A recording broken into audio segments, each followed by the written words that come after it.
We good? Yes, sir.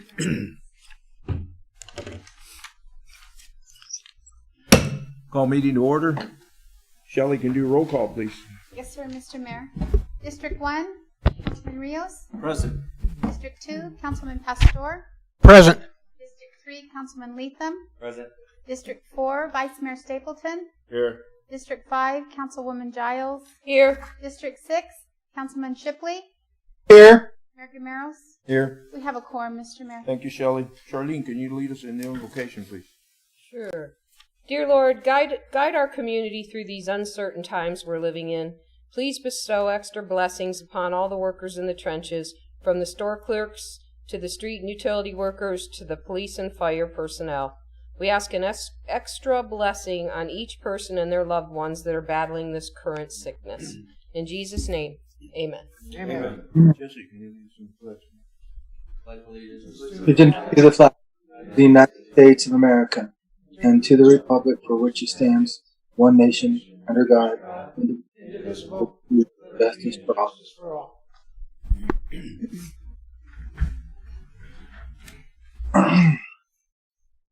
We'll start with summary of current events, and we'll start with Councilman Pastor. Thank you, Mr. Mayor. Like I say, like it's been the last 3 times that I've reported, I'm hunkered down. We did go to the Valley today. My wife had an appointment with her surgeon. She's doing very well. They're very pleased with how that went. Of course, I can't go in. She goes in and sees a doctor. And we actually took a chance and went down to Costco at Santan Village and were able to get everything we wanted. In fact, we got way too much of what we wanted. But everybody was masked. Everybody was using hand sanitizer. It was very comfortable. I didn't feel threatened at all. And I just got back into town about a half an hour ago, so I'm ready to go. Thank you. Thank you, Mike. Jesse? Thank you, Mayor. I don't have anything to report. Thank you. Charlie? I just have a couple of things. First of all, that big 2-story house that's on the corner of Mays and the road into our cemetery, our Globe City Cemetery. I don't have the exact address, but oh my goodness, what a health hazard eyesore. Big 2-story house, all kinds of abandoned vehicles, outbuildings, no power, people squatting, no water, no utilities, people squatting. This has just been going on for years, and Michelle's our code enforcement department has tried and tried. Finally, we were able to discover that the property had been signed over to the school, to Globe Schools. So code enforcement got with Globe Schools, and they got that torn down before Memorial Day. It is a beautiful, nice, level lot. I knew it was in the works, but when we drove up to the cemetery yesterday, I couldn't believe how that horrible eyesore is now just a nice, pleasant chunk of land that's going to be a parking lot for the ball fields, which is really great because all the people on Mays, they're blocked in their driveways and there's always issues there with parking because there's nowhere to park for the people that go to the ball field. So this is great. So we need to thank our city code enforcement department, and we need to thank Globe Public Schools, and in particular Jerry Jennings, because he really expedited this so it was done before Memorial Day. And we also need to thank DJ's Excavating because they came right out there and did an awesome job. It's not just torn down, it's a completely level, nice, beautiful lot now. So big thanks to all of those folks. And then I'd also just like to thank, should I wait a minute? Should I wait for the tray? Okay, we're good. So I'd just also like to thank, we had 4 public works workers. Goes by here. That worked the whole Memorial Day weekend. They worked Saturday, Sunday, and Monday to clean and disinfect all our buildings and our equipment. And I appreciate that they did that. And it wasn't easy for them. Thank you to all of them. That's all. Thank you, Charlene. Fernando, you have anything? Well, I've had a few complaints down in Pioneer Hills about speeding. So I talked to Paul, and then Dale got right on it and got a speed camera down there, which I think I was told worked pretty good for a couple days. But I'm trying to think about what we can do. I want to thank Paul and and Dale for kind of getting on it and trying to do something, but we might have to brainstorm some more to see what we can do. I know that putting speed bumps and stuff is not desired or preferred because of the emergency equipment and stuff. So, but I think we need to make sure that we do something. And I know that they beefed up their patrols and caught somebody down there, and so hopefully some of that will make a difference. But I want to thank them for that. And we're making a lot of progress on the Cooper Valley Youth Club. Our roofing contractors have been up there and replaced. They took off the old roof and put the new one on. It's looking really good, and they've done a lot of extra work to help us out and cut us a deal. So we're just really grateful for them. And that's ALNH Roofing. So thank you. Thank you, Fernanda. Freddie? Thank you, Mayor. Speaking of tearing down, I was really impressed with the work that was done where the old Kentucky Fried Chicken was, and the others. What was the other restaurant before that? Carl's Jr. Okay, yeah. They whatever contractor that was or the crew, they managed to just tear that building completely down, pull up the asphalt that was on the ground in a matter of about 2 or 3 days. It was just an amazing sight to see. And I hope they're still on track to opening up the Burger King. Is that what it's still slated for? So good progress there. I was just impressed by the manage of the construction and the type of construction. That's because I'm kind of in that construction world, so I was impressed. On a more somber note, I have to express my sincerest gratitude to Globe PD and Globe Fire. This past weekend, my granddaughters were with us at home, and the baby granddaughter, 3-year-old, had an episode early in the morning, Saturday morning, which just terrified all of us. We ended up calling 911. Well, my daughter did, and within less than 5 minutes, had to be within 3 minutes, we had 2 police officers and 2 Globe Fire paramedics come to the house and assist my granddaughter.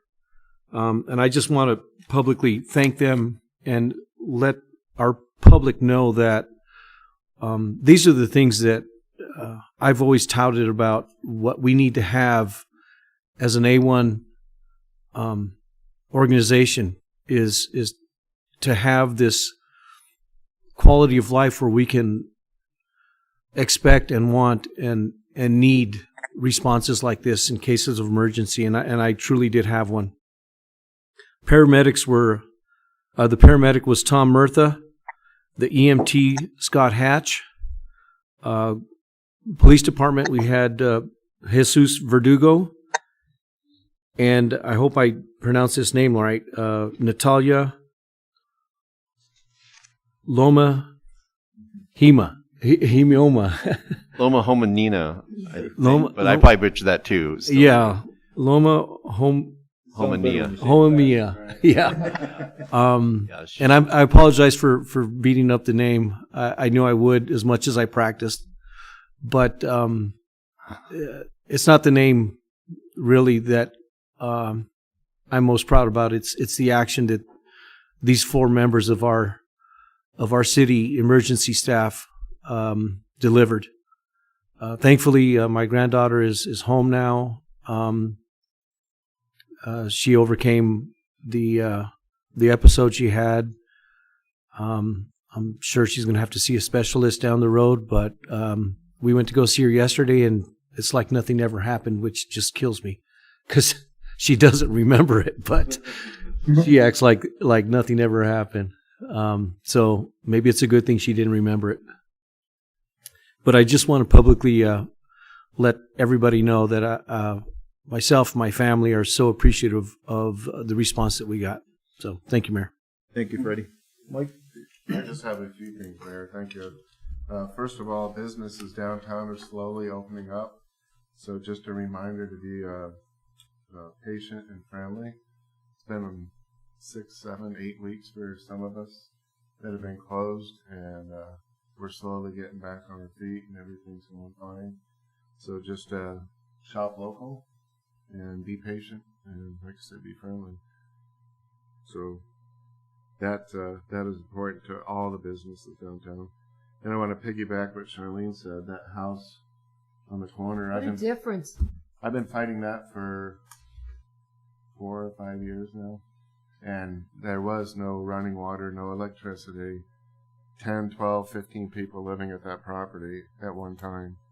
So I've had complaints, like I said, for years. So I didn't know it was torn down, and Jerry did. I talked to him about it. So that's awesome that they're going to make that parking lot for the schools, for the ball field, because that is a problem on Main Street. I'm blocking everybody in. So awesome. I'm glad it's finally taken care of. And then I want to thank Glow PD Fire for working tirelessly through Memorial Weekend. It was a busy weekend for those guys. I talked to all of them here and there, and they did have a busy weekend. A lot of calls going out. And then last but not least, congratulations to Angel. I forget his last name. Amato. He passed his medic classes, so now he's a licensed paramedic, EMT. Yep. So congratulations to him on doing that. And that's all I have there. Thank you. Thank you, Mike. I have a few things. First thing I want to remind everybody, anybody that wants to speak, community to call the public, or if they want to have a comment on one of the items, remember to email it in. Just send in a number. We'll call you. We should, hopefully today, we'll have a final answer on how we're going to go about that. But for now, make sure you email it in to Danny, or it's to Danny today, right? And then we can go ahead and get that on so we can... Mr. Mayor, members of council, the email is council@globeaz.gov, and Danny checks that. I can also see that. Great, thank you. And then I was also told that they had done more work on the dog park and getting close to being, close to finishing. I went up and looked at it the other day, and it looks amazing. They've done a lot of work up there. It looks great. It looks like they planted the grass and getting it ready to cultivate and hopefully come up in the next couple of weeks here. But it does look great. They've done a great job there, and just want to thank those crews that have worked up there. I know they've been part-time on it, part-time off it because of all the other things they have going on. So I'm thanking that crew for keeping on top of it, and John, I know he was off, but thanking him for a lot of his direction on that also. So good job, guys. I also want to thank all our city workers, police, fire, our administration, whether you're working at home, whether you're working out in the digging a ditch, or whether you're police and fire, you're doing the services that we continue to do. I know we're shorthanded in some departments because of what's going on. But I want to thank everybody for everything they do in order to provide the services to our citizens. And last, I want to congratulate all our graduates, Globe Miami, San Carlos, Liberty, for their graduation. I know it's a tough time that they cannot enjoy a graduation live or with a lot of people, but I know they've done some isolated ones, and I think Miami has one downtown that they're discussing to do downtown Miami, I think in the next week or two. So congratulations to all the graduates. That's all I have. Mr. Mayor, members of council, just a quick comment on the property that we were talking about. There was also a tax lien issue on that had to be resolved. So that was one of the other, we always hear about that. That's one of the classic, holdups on some of that stuff. I just wanted to share with council, we had, I think everybody excited about having, a 3-day weekend, the sun, everything seems much better than it was, 2 weeks ago, 2 months ago. But I sent a message out to, through the chain of command to managers, directors, and this will filter down to staff. We cannot let our guard down. It just seems like things are different, but here we've gotten our rhythm. This COVID-19 was late coming to Globe in ways that may be late leaving Globe. And so I've urged staff and urged directors and managers to talk to their line staff and just let everybody know, even though it seems like it's safe, we watched Jaws this weekend. You don't want to be the first one back into the water. So we want to wait. We got good rhythm going on. We have a good system. Everybody's humming on all cylinders as best we can, considering some of the challenges.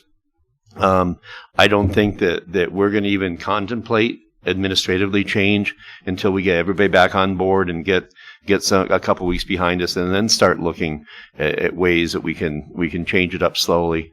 But there's we don't want to mess with what we have now, and that's what I'm encouraging everybody. A couple of things that we've focused in on, formalize we're working with eye protection now in Public Works. We've learned recently that I guess would be transmittal through nose, mouth, and eyes is possible, and so we're worrying about that. Public Works is masked all the time right now for 2 weeks. City Hall, unless you're Ginger, Megan, or Deb, and Penny in the court, and then we'll have one or the other. Everybody else is in a mask unless they're hunkered down at their desk alone. Just for that, we're still keeping people segregated from buildings for that safety purposes. We're trying to do our best to make sure know what's working, keep it going, and just everybody's been real good about it. It's just it's like, oh, you got to get that muscle memory to keep your mask on, to not touch your eyes and face, and stay within people. I literally was talking to somebody a couple weeks ago, and every time I backed up, they would just come at me. Finally, I'm like, wait a minute, I was trying to keep the 6 foot here. So I think it's staff-wise, internal-wise, I think it's real important that we keep going with what's working now, what we're trying to do, and we'll look, into the future, end of June, probably early July, before we start even contemplating making changes. Now, city council meetings, that's up to you. This is your meeting, and I won't speak for what you intend to do. But as staff, I think there's no reason to change right now, given there's so many. It seems like a bright and a good future ahead, but we're not going to change till we know for sure that it's safe to change. So I just wanted to share that update with council.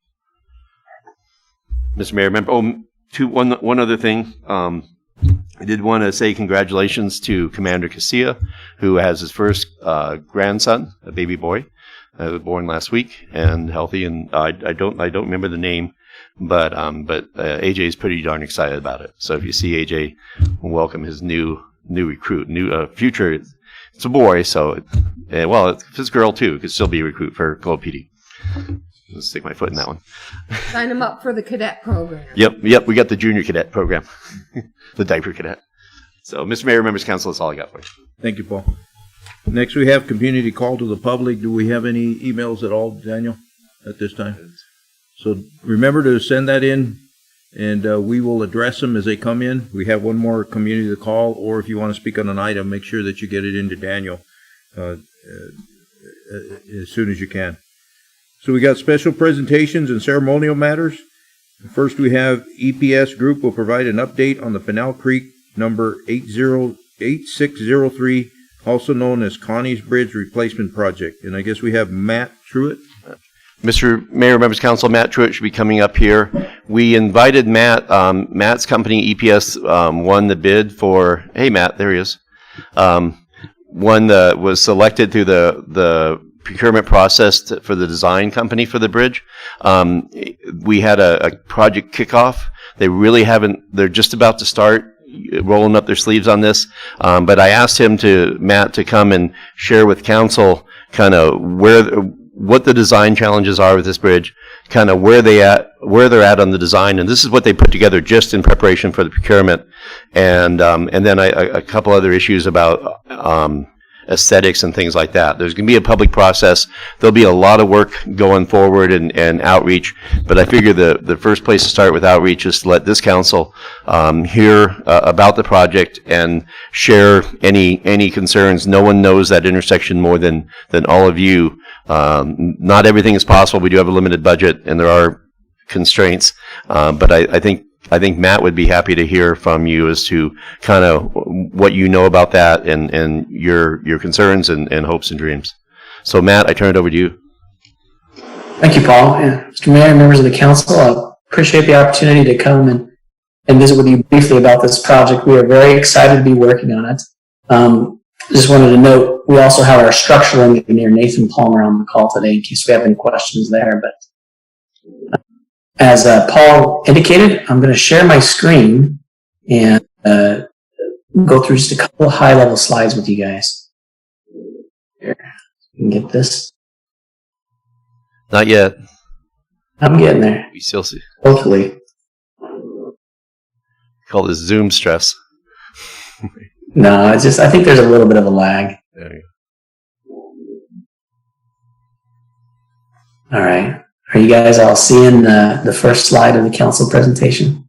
go. Yes, it looks like Very we're good. seeing your screen. Excellent.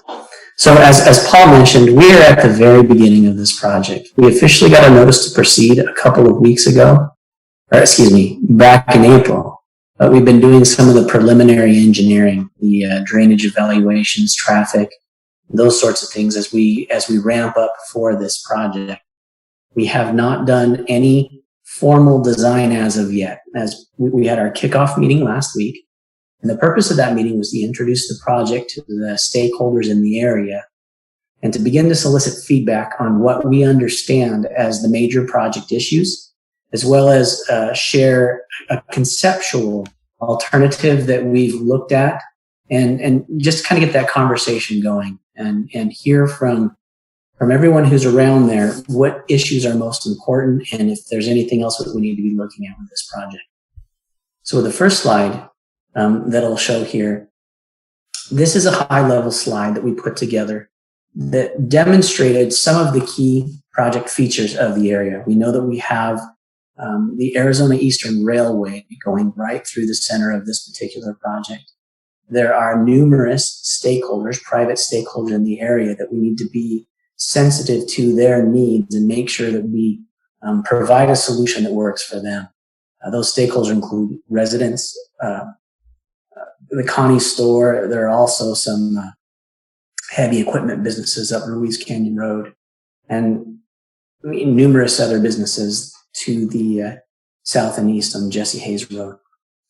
One of the things that we noted at the very beginning, this project was initiated because the existing bridge, the Pinell Creek Bridge, was deemed to be structurally deficient and functionally obsolete. So much so to the point that it was not cost effective to repair in place. So city staff brought this problem to the state legislature and got funding for this. And so that was a great job on their part. One of the other features that we have to address with this project, as Paul mentioned, is there's a little bit of an atypical intersection out here that has some safety concerns associated with it.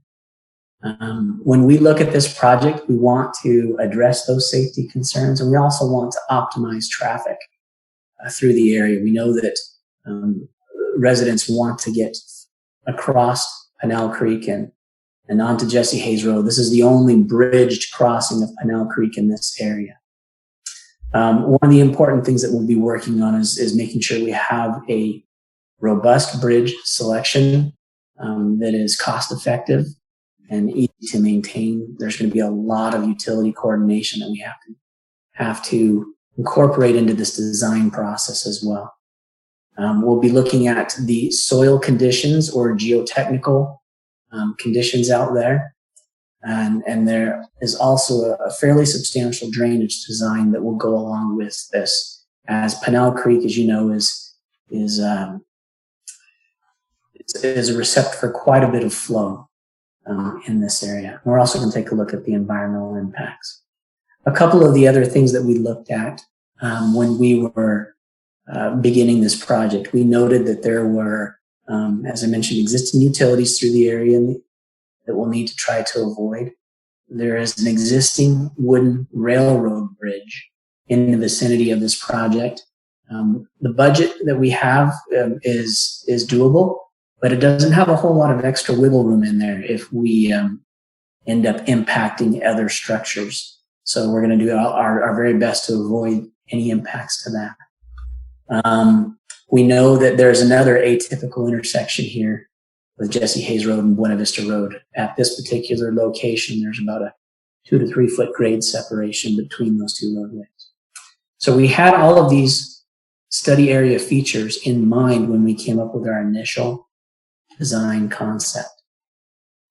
And this initial design concept that we put together as a part of the interview process accomplished a couple of things.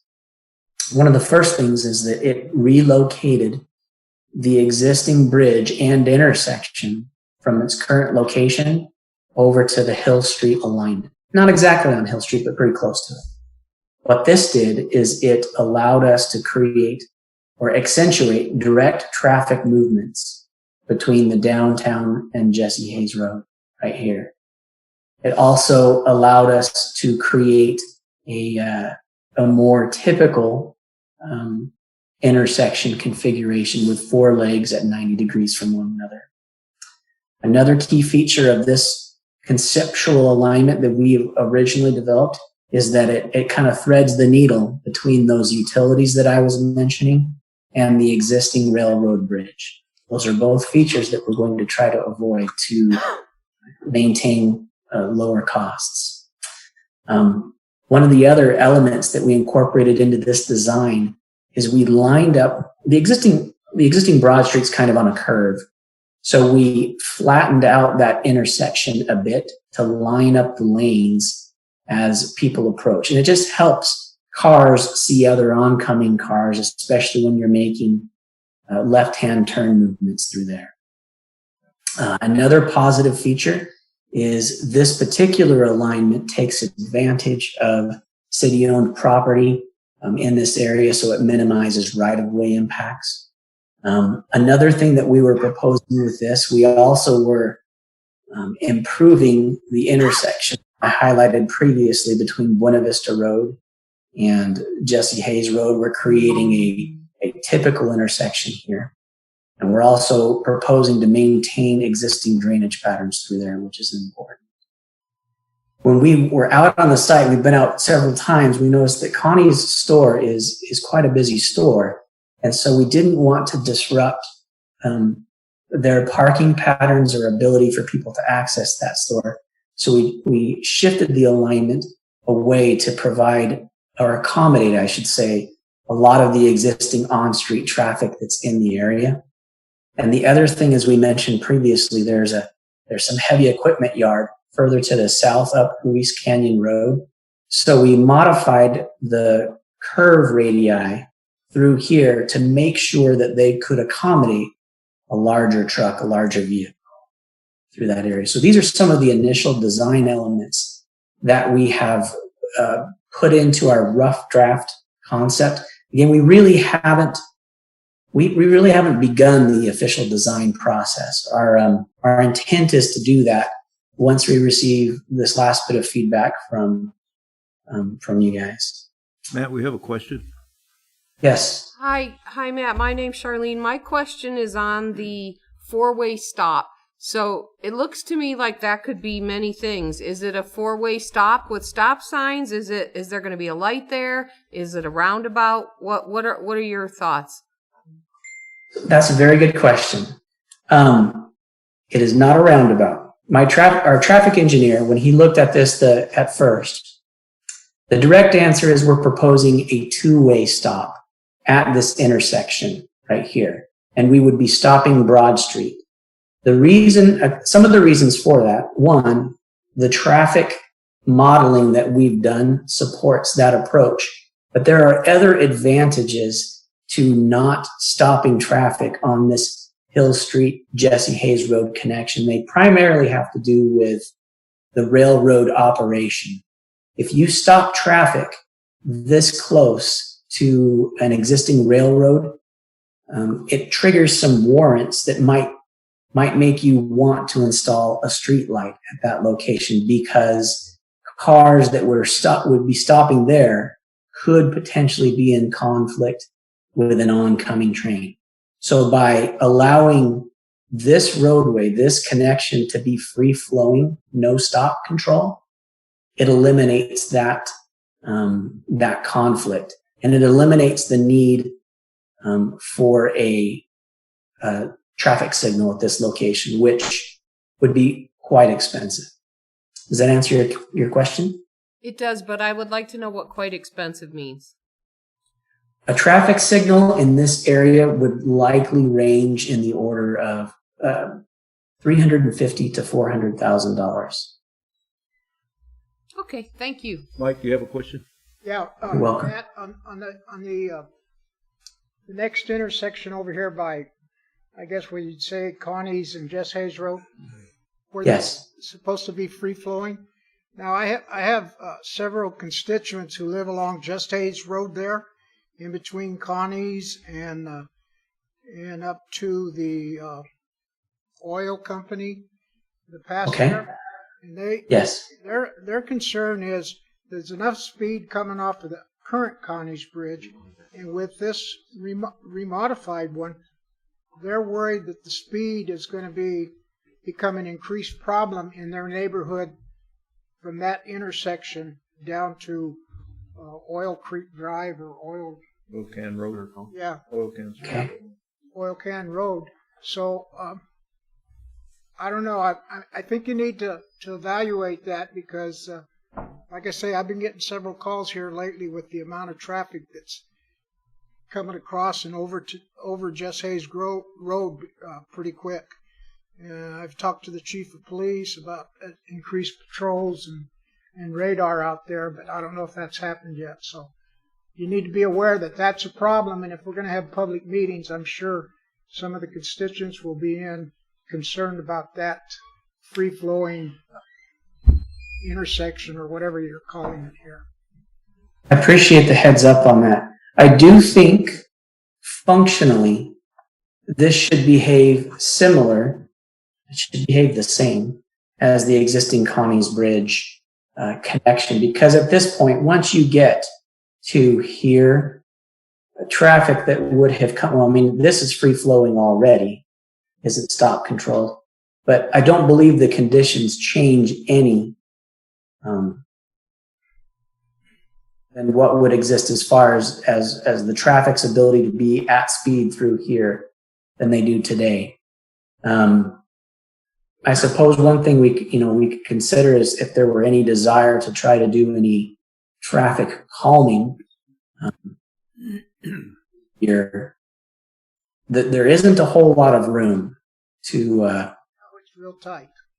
Yeah, it's pretty tight in there to add calming features. But I think one bit of feedback that you could give to them would be that functionally, a vehicle coming through here would be, for practical purposes, at the same speed that they would be if they came right through here. I don't think that this should motivate people to drive quicker. Yeah, well, I think the speed limit's 15 miles per hour through there, and everybody goes 25 to 25 miles. So, I mean, that's a hard one. That's a hard one to maintain because people feel like the vehicles feel like they can go faster through a roadway like. I'm sure that'll be an issue when we go to public sessions. And the other concern is you've created this other intersection at Reese Canyon Road. There's a lot of heavy truck traffic that goes up through there. Are you going to widen that any, or is there any right of way that you can utilize to make it a little bit wider? It isn't part of the scope of the project to widen it. On this slide that you see right here, we've plotted out the parcels as they exist today. A lot of these areas, they don't have well-defined existing right-of-way. It's a lot of old parcels through old areas. So again, this road has a lot of physical constraints with residents. I mean, the family that lives right here, they have a metal wrought iron fence that goes right up to that particular location. And Connie's has a wall as well. Or I do think they have a wall right there. But it is not currently a part of the scope of the project to widen this here. We definitely will make this intersection more typical, have a three-way intersection at this location to help people move through here. For example, right now, this intersection as it stands has a lot of grade break. You've got people driving into streets for all intents and purposes in this person's driveway. Right. Adjusting the geometry this way should help it flow better through here, get people a little bit away from the ingress and egress points. So A lot of room there. There'll be a stop sign on the Reese Canyon Road? There will be a stop sign for certain for people exiting Ruiz Canyon Road. Okay. All right. Thank you. You're very welcome.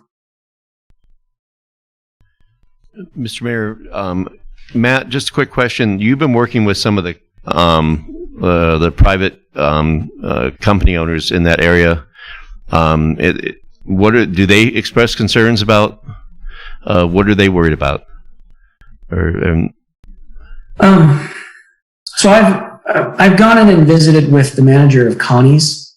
At the time, he seemed like he was in favor of the project, and his only concern that he indicated to us, was just that he wanted to make sure people could still park there, and so that's kind of why we incorporated that feature to allow for more on-street parking. Because right now, people, they not only park here, they pull up here sideways, they park on the opposite side of the street. There will be room to accommodate those parking patterns and that exist today.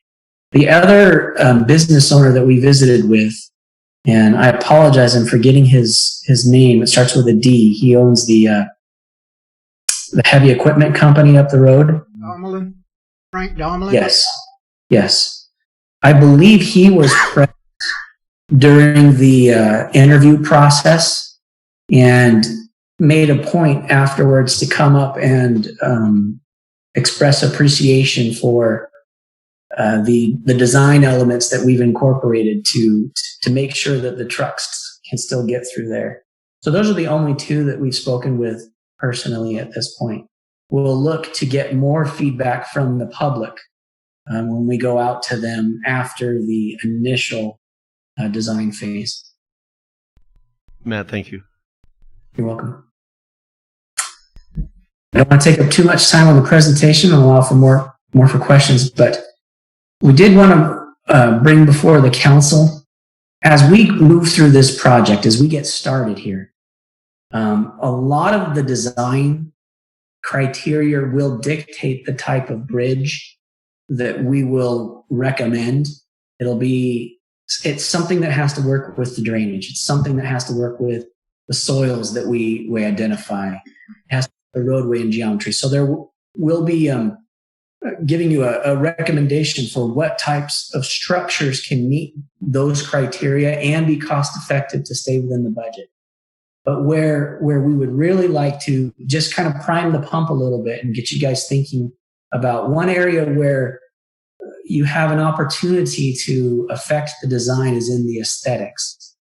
And when I mention aesthetics, I'm talking specifically about, the bridge railing that you see on the sides, any types of treatments that we might put on the abutments.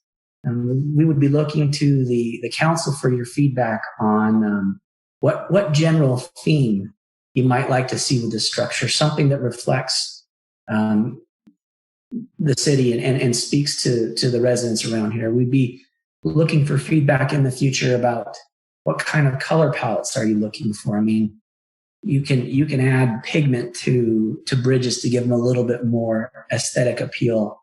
What other types of surface treatments we might be looking into. And one of the things that we're passionate about, and Nathan, who's on this call, it's one of their mantras is no more ugly bridges.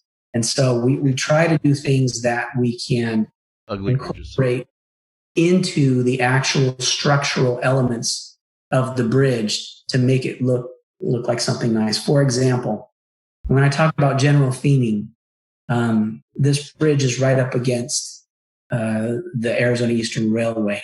So we already have kind of a tie to the existing tracks that are there. So you might consider a railroad theme.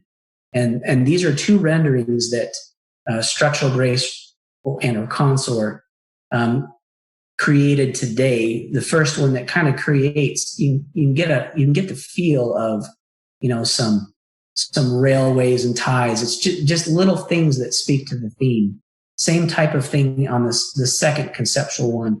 This one would have been more of like a metalwork theme on it. This one is more relief on the existing concrete. There are things that we can do to stay within the budget, but really make the aesthetics of the bridge something that you're proud of. I mean, that's one thing we always strive to do is come up with an award-winning design, and that incorporates some of these things. So that is absolutely something that, maybe not today, that we don't need a final answer today, but this is something that we'd want to have you guys think about. And what we will do is, if you do have any thoughts, any ideas on general theming or color or those types of things, we can work that into the design and present you something that tries to capture that idea.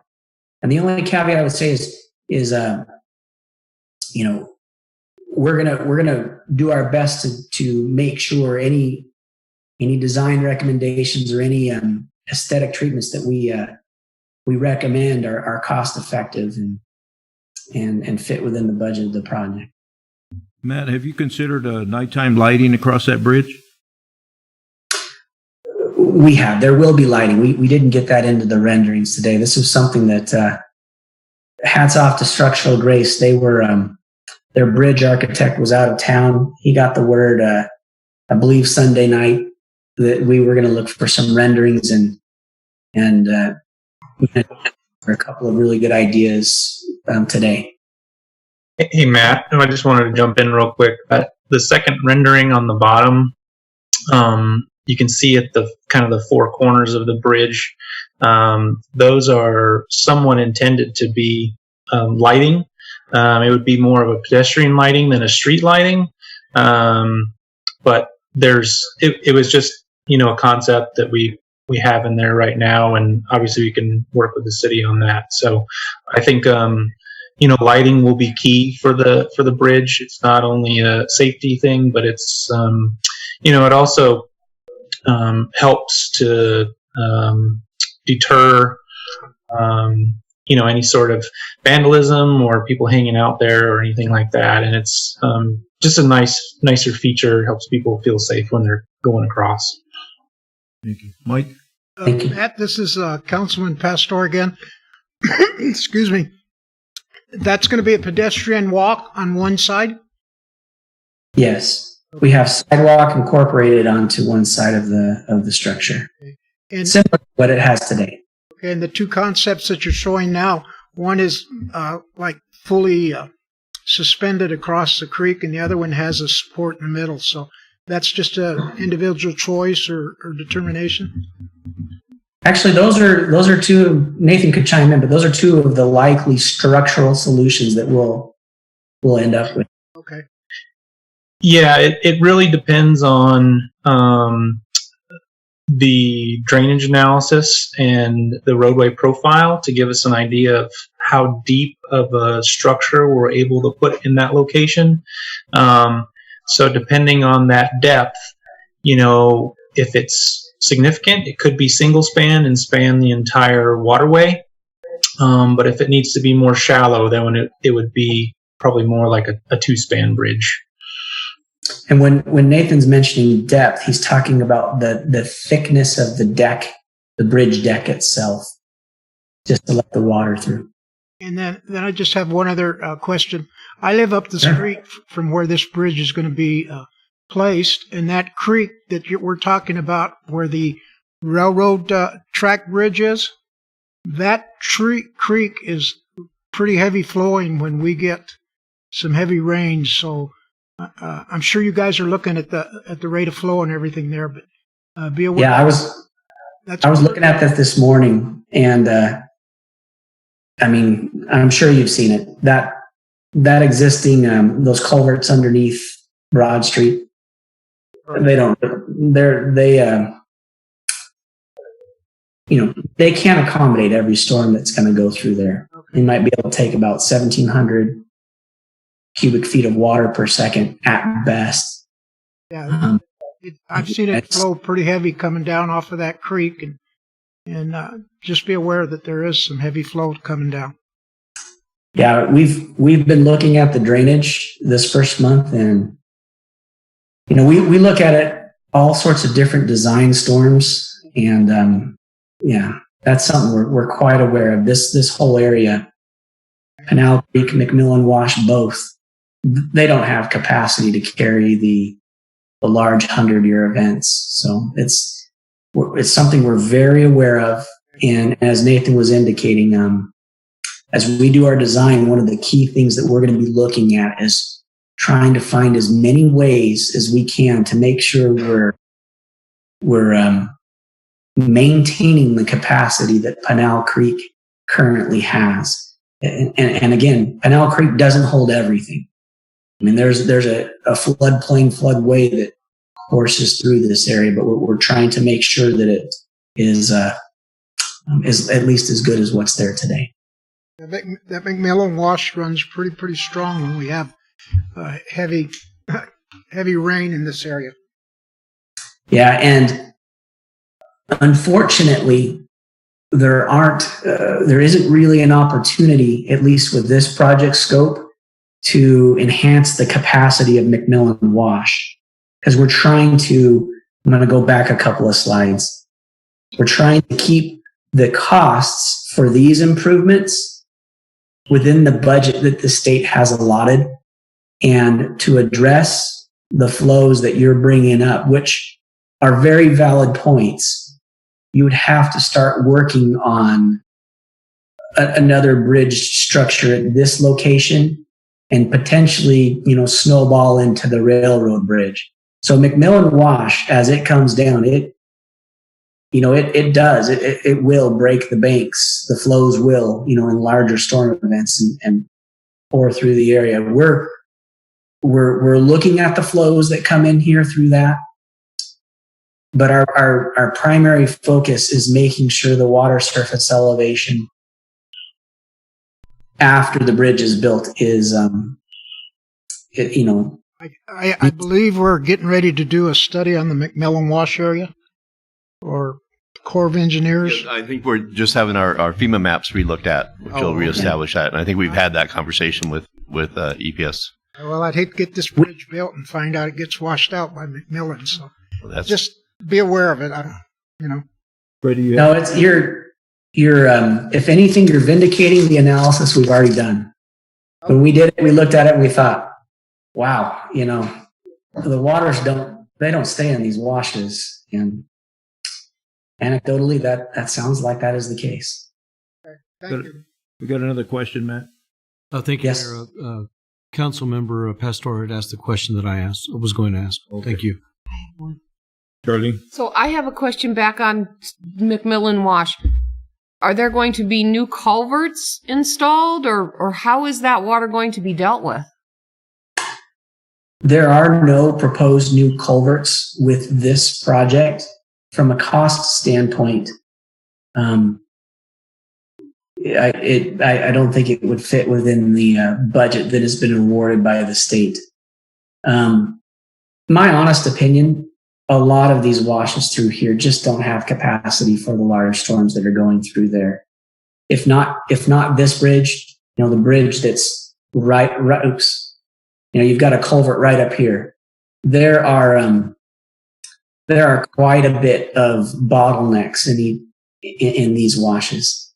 Other things that are just from a general observation, and I apologize if I'm going on a tangent, but the capacity of the wash right now, if you look at it, it's quite overgrown, which looks very nice, but that will also slow water down through the areas. But again, I don't mean to get sidetracked on that topic, but answer your question, Councilmember Giles, is I don't believe we have anything in this project that is directly going to address the capacity of these existing bridges.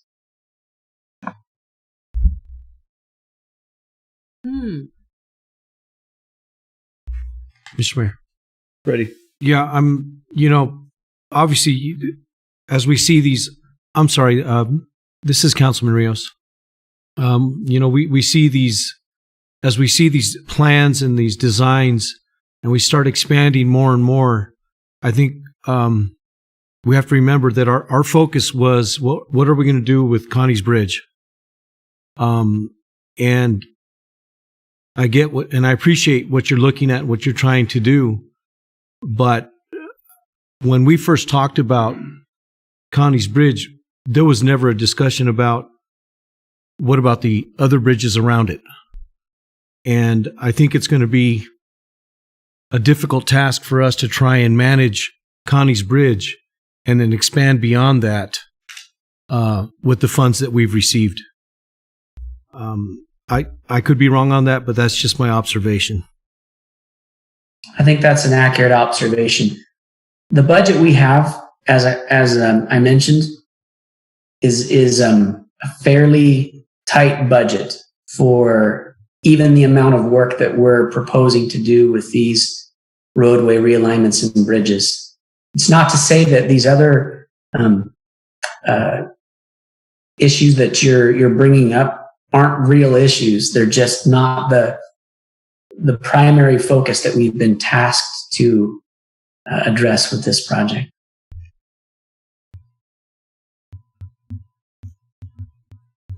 And believe me, I'm a drainage guy. This is what I like, what I live and breathe. I want to fix it all, but that might be the next project down the road. Well, yeah, because we don't want water running over top of the new road or washing away the new bridge.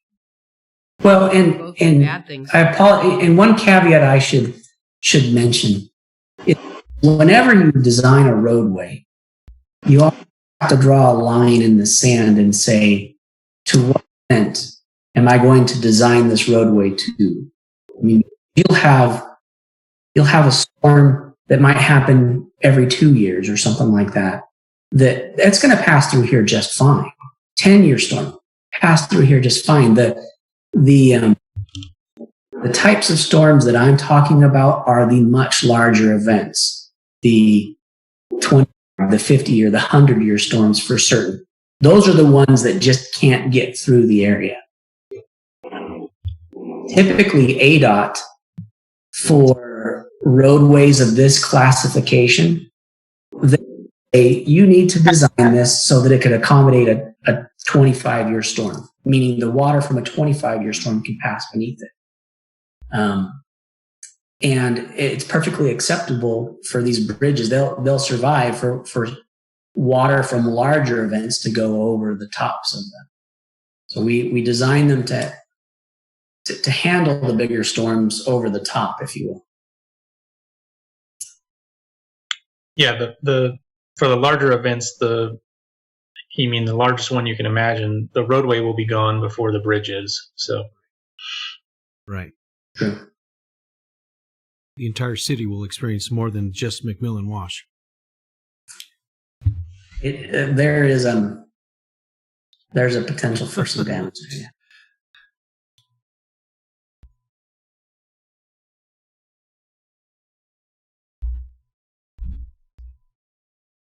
Mr. Mayor, do you want to see if Councilman Shipley has a question? Fernando, you have any questions? No, but I do like the concrete bridge with the reliefs on it. I could see some really cool lights on there. I kind of like that design if it works out. And then I think you already answered my question. My question was going to be regarding traffic counts, because I kind of figured there's more traffic on Jess Hayes Road than there is coming down Broad Street. But your design takes that into consideration, and I didn't even consider the railroad crossing, but that makes a lot of sense why you would do that. So I like the idea of a roundabout because it does slow people down, and I know that we do have problems with speed almost everywhere, but I could see where that would back up people onto the tracks. But not roundabouts are, from a traffic perspective, it would work great here, but the proximity to the railroad makes it very challenging. And Mr. Mayor, members of council, I will tell you that in our initial discussions, we had we had said that we were not really big on roundabouts, but if that's something that council wants to put back on the table, I'll let you know that we kind of signaled roundabouts would not be smiled upon. But if Why? What's the thought process there? people they People come as up in and the residents? Or no, I think just people residents? see one. Once you get used to one, it's good. But when you see one, you're like, oh. So, yeah, I like them. Yeah. I like them. yeah. A So lot of confusion. I think in with the valley. amount of traffic you're going to have in that area with this new crossing, you're asking. yeah, I'd love to see the roundabout. Just see where everybody's at on roundabouts. So we have a mayor. I get confused in them in the valley, so I'm not a fan of roundabouts. Vice mayor. Excuse me. I agree. I see it. A lot of confusion, like at the pace, and there's quite a few new roundabouts up there, and a lot of people actually stop before entering. Yeah. It causes. I've seen several accidents. Yeah. And to have one roundabout, well, I don't think they have. Well, because I don't want to prejudge what council believes. So, yeah. Oh, I mean, roundabout is something, and Councilman Rios, did you have a well, if it's the speed of traffic that is going to be a major concern, I kind of agree with Councilman Shipley that it may control the speed. Yes, they are confusing, but that intersection is already confusing. So I don't know how much more confusing we can get. Everybody's used to. Right, and it's just it's a matter of everybody educating themselves on how to get around that area again. But I'm at this point I'm not for or opposed to it. But I think it really deserves a discussion. If it's traffic flow that we're concerned about or the speed of traffic, then a roundabout could be used as a safety mechanism. And I'm not a road professional or anything like that, but I've been through them. I understand them. They definitely slow you down. It's just a matter of learning this new intersection that we're going to introduce to our citizens. So, Mr. Mayor, members of council, Matt, there you have it straight from the council. The feedback on the pros and cons of roundabout. Could I say something real quick, Mayor? Go ahead, Fernando. So I think Matt already answered our question. It's not desirable based on how close it is to the railroad crossing. So it's not a really good solution. So I think you'd probably be causing him a problem. But statistically, as far as insurance is concerned, we seem to have less accidents at roundabouts, and they're less severe when we do have them. Just because people do kind of get nervous and they slow down and figure it out. And I would say Councilman Rios is correct. There's nothing more confusing than that intersection when you first come to it for the very first time.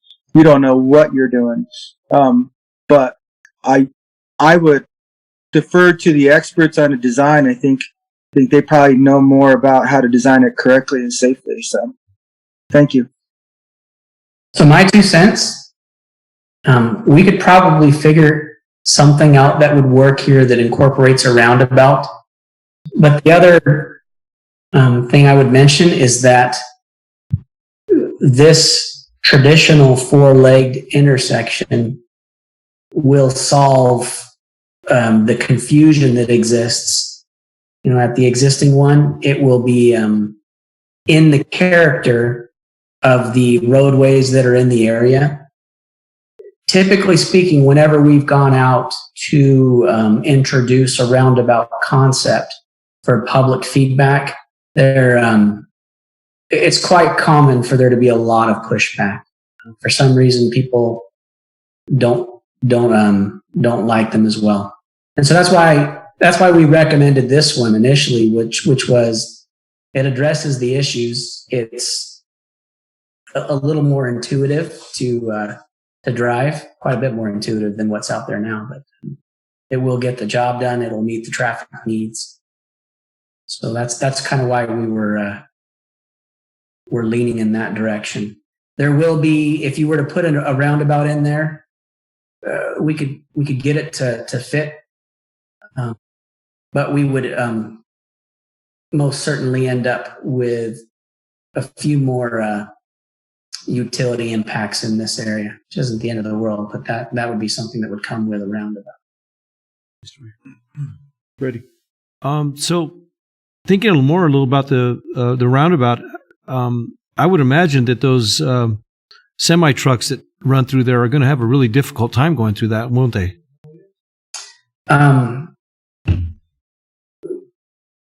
So they can, but that's part of roundabout design. We've designed several roundabouts. You just have to make sure that all of the curves around the corners are big enough for the larger vehicles to get through. I would say typically we make them so they work, but they're not the preferred intersection for larger vehicles. But they do function. I'm starting to lean against it. I can almost guarantee you will get pushback if you come to the residents with that type of an option. It's just typical for it to be resisted. Right.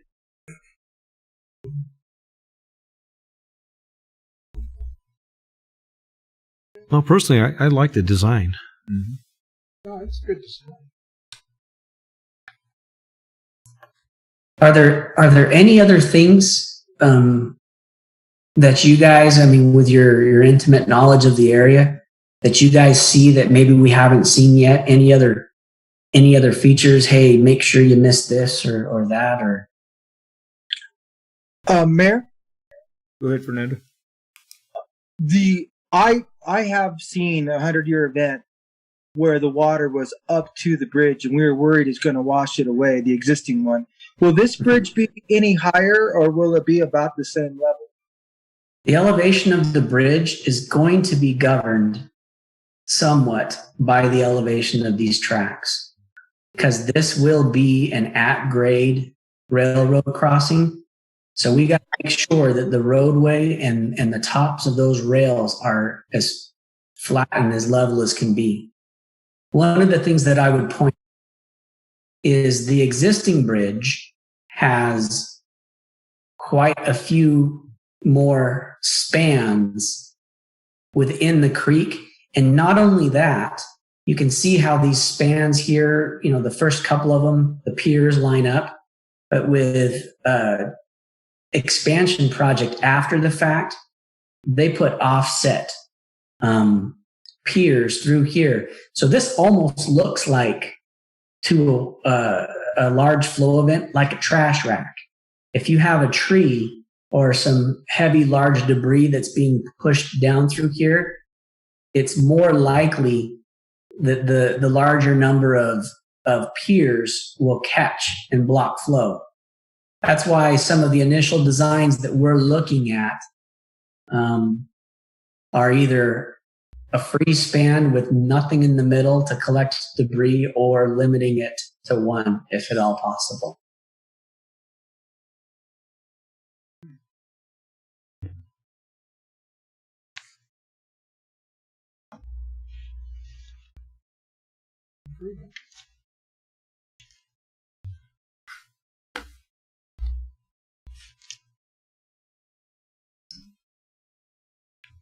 All right. If there aren't any more questions, we could talk about schedule just a bit, but I don't want to rush you if you do have questions. I'm ready to move forward. I think we can go to scheduling, Matt. Thank you. So I just wanted to talk about a high-level schedule that we have for this. We received our notice to proceed in April, as I mentioned. We are just now, our project kickoff meeting was last week on the 20th. And so we are just now starting our 30% design plan phase. That design plan is a very high level design where we're really just laying it out in 2 dimensions. We hope to have that design done and ready for presentation to the public in July or August period. Once we get feedback, and again, I should note, the idea is to come up with a concept that meets all of the issues in the area and present it to the public for feedback. Make sure that we are catching everything that we need to catch. Once we get that feedback and we're ready to move forward, we add a little bit more detail to the plans. We do a lot more vertical profiling. We really dive into the potential utility conflicts and get to work on those designs as well. That second phase of improvement plans is scheduled to be completed in October of this year. After that point, we come back, we address any comments that we receive, and we come back what we call a 95% improvement plan. These plans really are just about done. We're making sure that we've addressed all of the comments that we received. There are no last little bits of refinement that need to be built into the design. We look at having that kind of that pre-final draft, those 95% improvement plans by February of next year. And, if there's any last little elements, we'll catch it up in April. As I mentioned, we want to present the initial fleshed out concept to the public in the July-August period to give them something to look at, provide that feedback that you guys were talking about, and see if there are any tweaks that we can make to address any concerns that are heard. There's a parallel track for this project, no pun intended there, is the railroad design. That is going to be designed by the railroad's consultant out of California. We need to get them going on that side of the project. They will be the ones who will be, I'm going to take 2 steps back, who will be detailing the removal of the existing at-grade crossing infrastructure and designing what will be required at the new intersection. So that's a design team that we will be working with closely to make sure that they move along swiftly as well. Part of the overall project process will be to submit the proposed relocation of the at-grade train crossing to the Arizona Corporation Commission.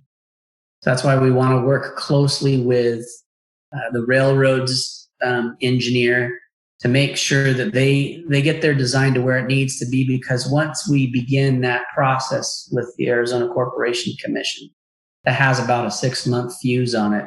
So we got to get to that point as quickly as possible to keep that project moving along. But we anticipate if we can get to the Arizona Corporation Commission by around October, November, that process should be done by April, which coincides with when we are hoping to have our final sealed plans.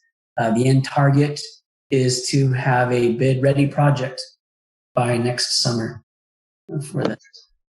Matt, this is Rick Powers. Yes. Also, we need to point out that the construction of the railroad improvements will be a separate project, construction project. So we will have to coordinate with the railroad's contractor on that as well. Thank you.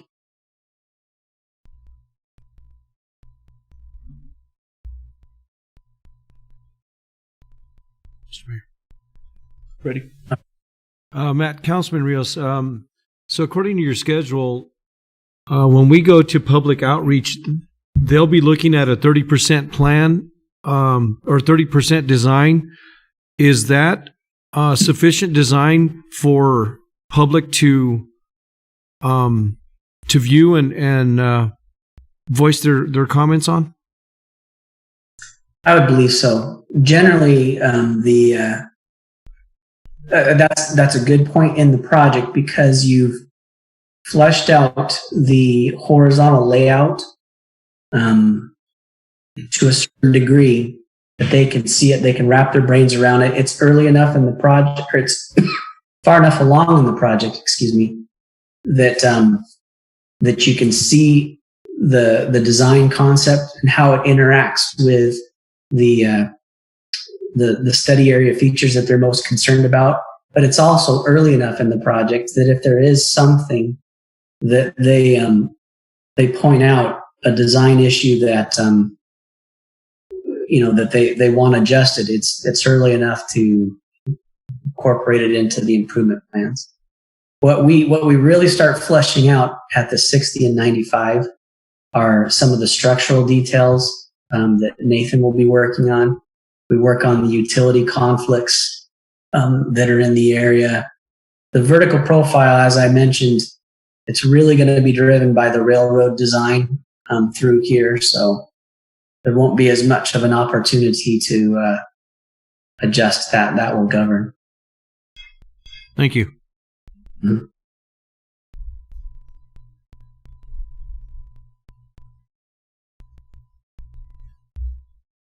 I guess if are there any other questions that we could Any provide other questions or comments? Matt? Mike? Matt, this is Councilman Pastorgan. How do you anticipate the relationship with the railroad design engineers in relationship to your company's design and their requirements? Is that going to be a smooth transition, or is there going to be some issues? I've already been in close contact with their design engineer on several occasions, and we seem to have a pretty good exchange of communication. Another asset that we bring to this project, our team does, we have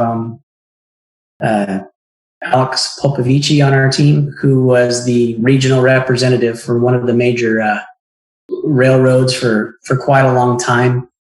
He's advising on our design to make sure that we're adding everything that we might need, giving them enough room to put in the facilities that they need.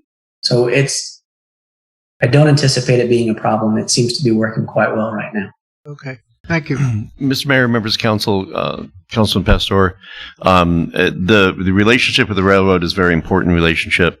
This is probably the only place where I'll get involved with that also, but EPS and Matt personally and EPS as a group, they do have historically good working relationships with railroads. They worked with UP on the Maricopa project, and that was quite the head scratcher there. I think the best thing to do is get out in front of it and make sure the communication. I think Matt's worry is just the time factor. Railroads, when it's, there's no fire lit under them, they're happy their railroads are running.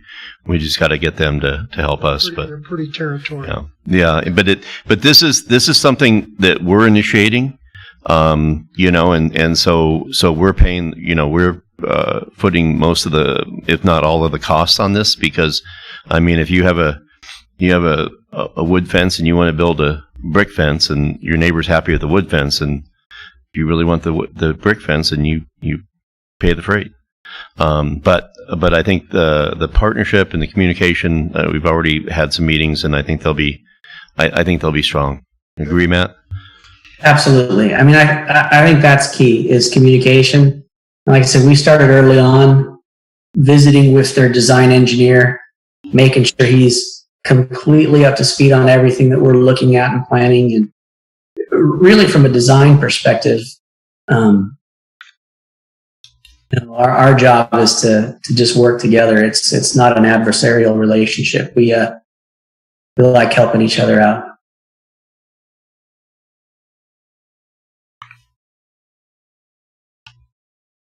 So good.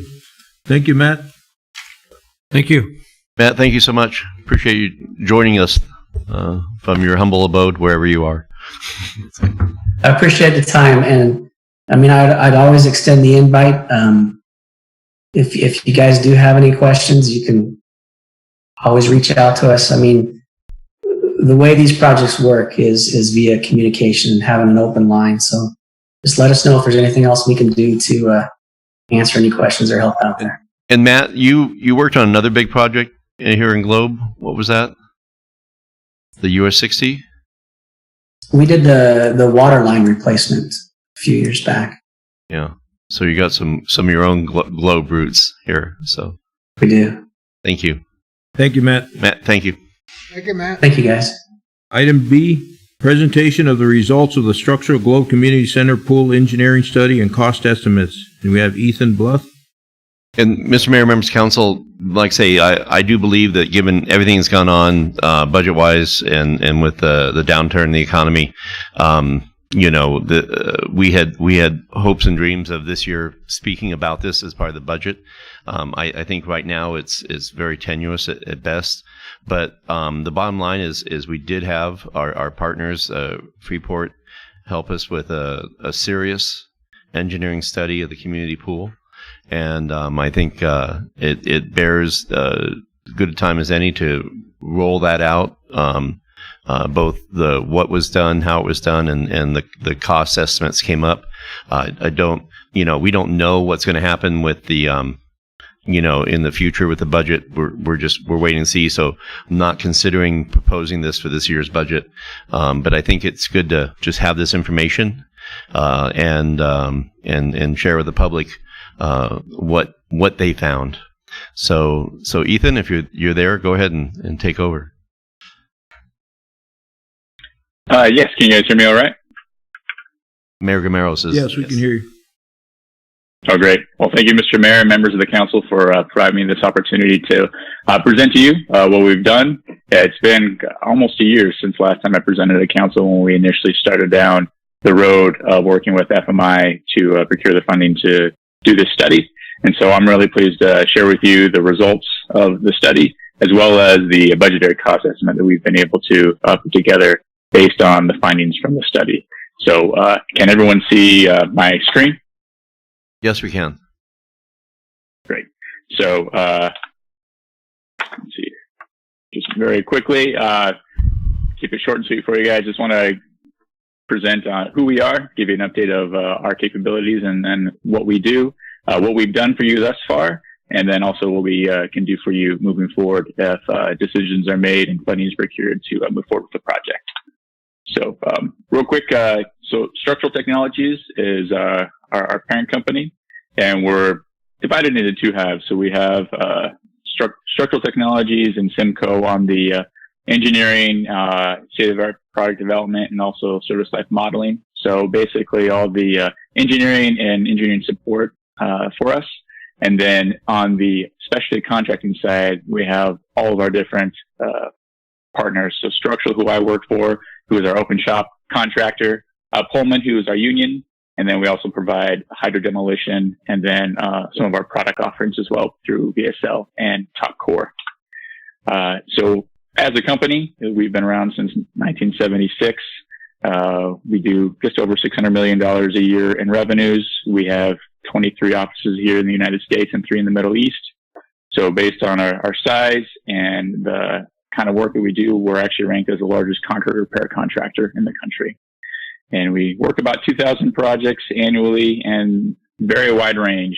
We've done projects as little as $1,800 all the way up to $50 million plus. So since we have the in-house engineering capability as well as self-performing the work, we can really tackle any job, large or small. And as I mentioned, we serve markets all over North America as well as the Middle East. So it gives you a little bit of idea how we're spread out. Our office here in Phoenix obviously would be able to handle a bulk of any work that we have here in Arizona, but we also pull from our other branches throughout the country because we're very much a matrix organization. We take a look at the project, the expertise and the know-how of the crew members and the engineers, and we pull the resources needed for that specific project. And we work very well across the country with all of our branches. Then Peter Emmons, who's our founder, as I mentioned, founded the company in 1976. And he literally wrote the book on concrete repair and maintenance that's used in universities to teach the subject. So we definitely know concrete and what it takes to repair it. And that's part of the reason why FMI engaged us, based on our relationship with them and work that we've done for them in the past and bid to them, is our ability to investigate the root cause for failures in existing concrete infrastructure. And the big part of what we do is, yes, we provide the investigation, the condition assessment, the reporting, but we do that from the mentality of a contractor, because at the end of the day, we are a specialty concrete contractor that wants to perform the work and the repairs. So as we look at things, we look at not only the root cause and how to fix it, but the constructability to make sure that it can be done in the best and most cost-effective manner as we prepare our condition assessments. So what we've done thus far, maybe you've seen this and recall back in November, I was able to come up and present the findings from the report. So the in-depth condition assessment that we performed, we reviewed all the existing documentation and provided a field analysis that included some non-destructive testing as well as some semi-destructive testing in order to find the current condition of the pool and some of the root cause of what happened. And then we presented those findings, like I said, back in November, and I have the report here as well if you guys have any questions as I go throughout, if we can reference back to that. And then we also coordinated to develop a budget proposal to perform the repairs and recommendations that were outlined in the report. And a portion of that is self-performance. As I mentioned, we're a self-performing concrete repair contractor. But the bigger part on this project, given its unique nature, was finding the correct subcontractor to bring in. And that was a bit more difficult than I thought here in Arizona. Several pool builders and other contractors that I thought we could get a hold of and work with.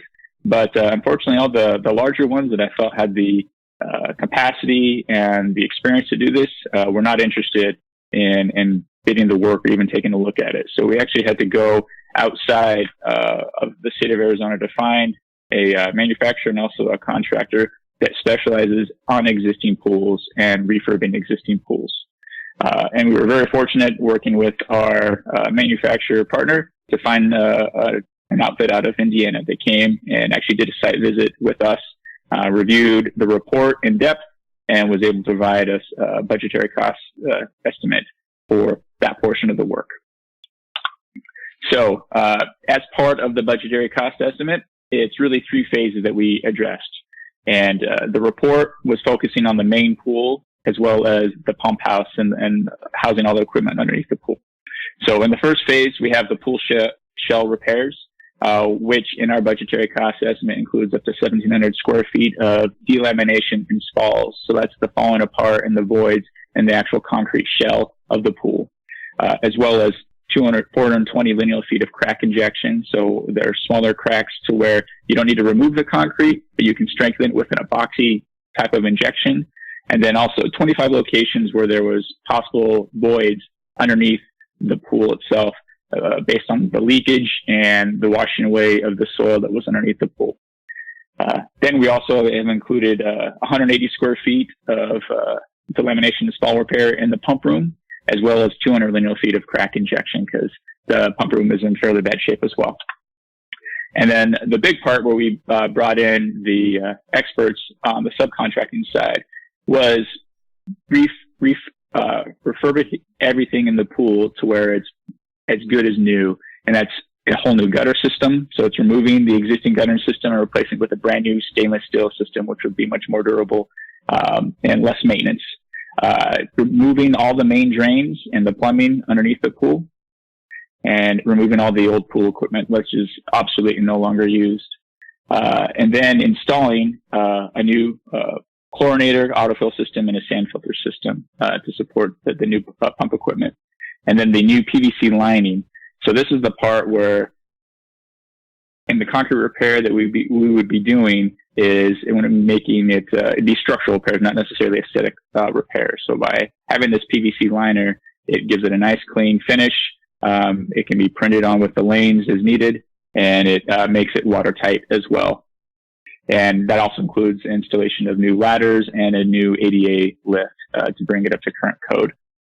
And then along with the removal and replacement of the gutter system, it included 4 feet all around the perimeter of the pool, removing the existing deck, pouring a new concrete deck, and then prep of the whole 10,000 square feet around that main pool and installing a cool deck surface coating over it.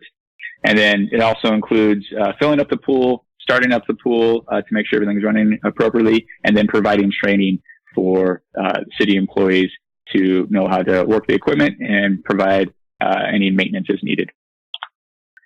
And that was my very short and sweet presentation, and I'm open for any questions if you guys have any.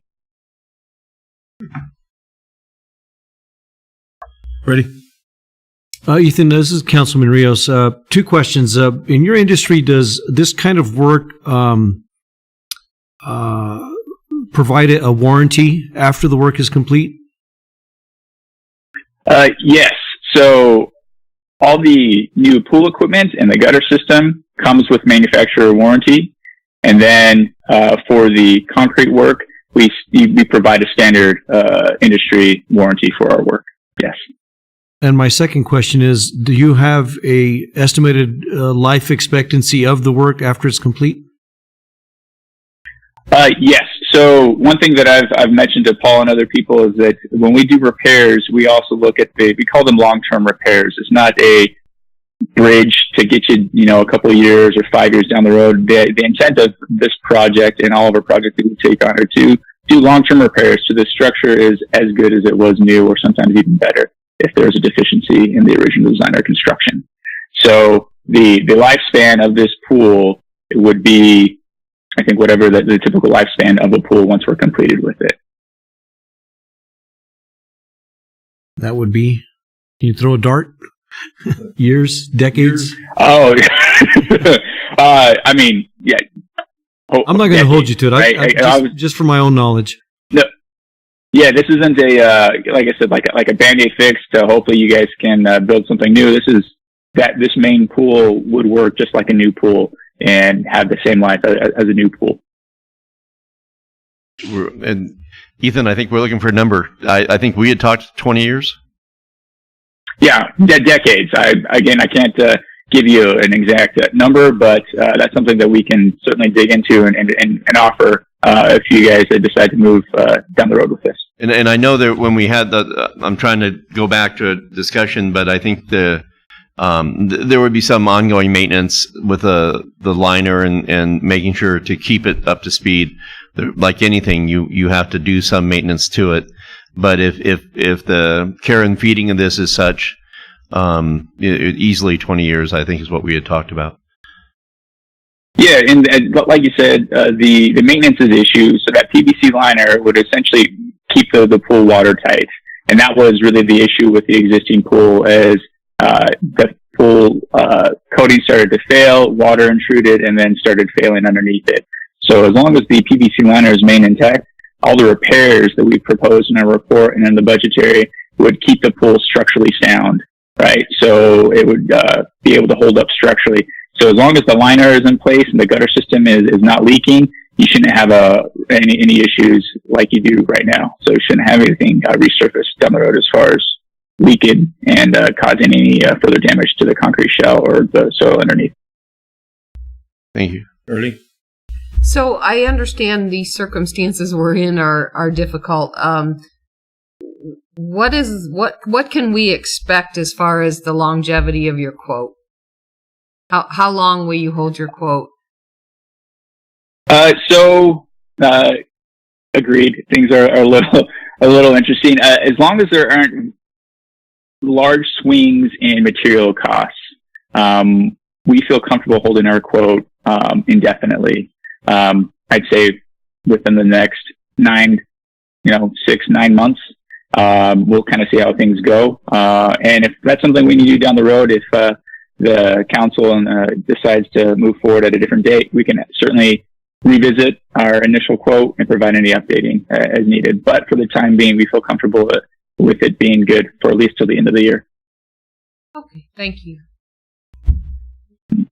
Mike. Ethan, I don't see a total cost in all of this. I'm sorry if I missed that. No problem. So if you guys can see my screen, this is the cost estimate that we provided earlier back in March, so relatively new. And it goes more in depth on all the scope that I just discussed. And this is the total cost for everything that was included. Okay, thank you. Welcome. Ready. One more. Councilman Rios again. Do you offer a maintenance schedule after the product is complete for our staff to follow, just to keep the life in good order?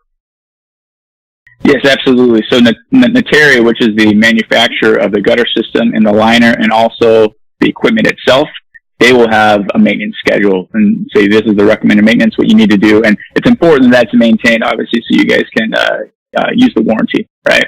So that's all something that will be provided. Okay, good. Thank you.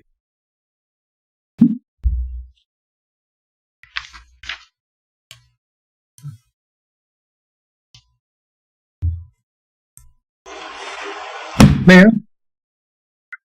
Mr. Mayor, I think the Councilman Shipley may have a question. Fernando, go ahead. Yes, my question is regarding the kiddie pool. I know it had been abandoned at one time because it was leaking. Was that something that was factored into here, or are we kind of ditching the kiddie pool? The smaller pool was not included in the scope of our condition assessment or in the budgetary thing. We just focused on the main pool and the pump room. So are you going to resurface that so it's not a hole there, or are we just going to not do anything with that? That wasn't included in our scope for resurfacing or anything. It was we just left it as is for the sake of this report and this proposal. That's something that we can revisit if it's something that everyone would decide would like us to do in the future. Oh, and I apologize for the sunglasses. They're prescription, and my other glasses broke, so this is what you get. No, I was on at the beginning, so I heard that. No problem. Okay. Thank you.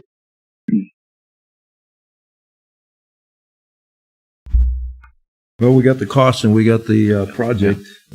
Mr. Mayor, the situation we're in. Mr. Mayor, members of council, I just wanted you to have, to hear this and see the full picture. I think we move forward. We'll have the budget process will start, and hopefully we'll have our dip and we'll climb out of our dip. And at some point, as soon as next year, I think we look at this. There are a lot of moving pieces. Everything we had for partnerships and ideas for funding, everything's up in the air. Everything we hadn't gone any further on what to do with the showers and the concession and the kiddie pool. That is up in the air. Procurement process up in the air.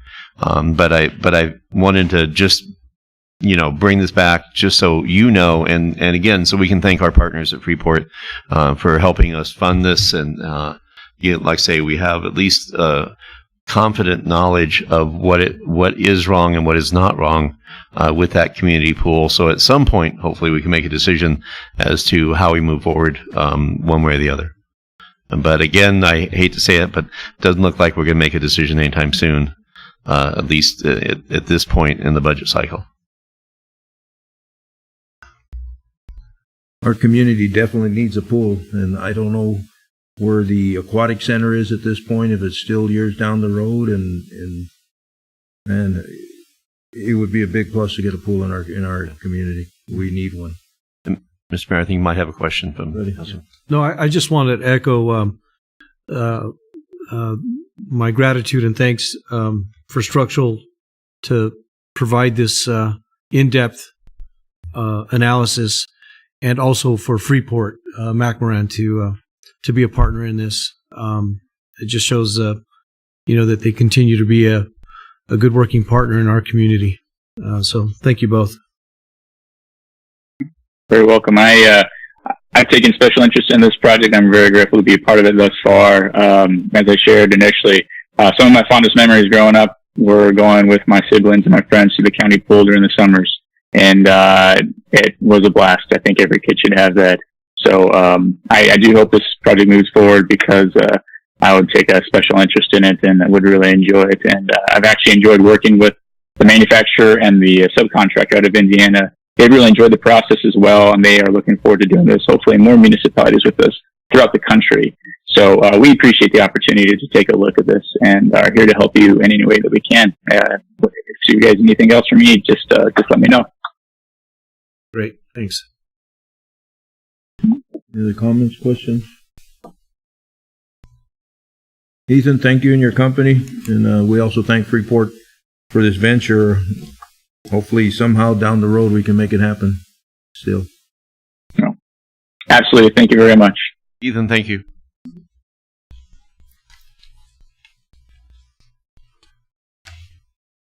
We go to item C. We have presentation to Council of City of Globe's Opening Day program designed to assist businesses as they re-enter the economy. Linda.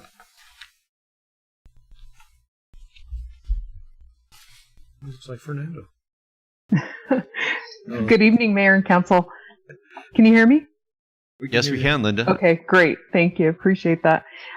One question, because this is my first time using Zoom during a meeting. Am I to share the screen or is yes? Okay.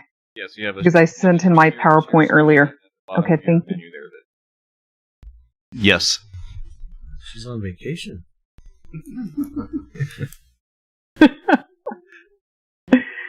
All right. Now I've got screaming kids outside, so this is a much better background than that. Okay. Excellent.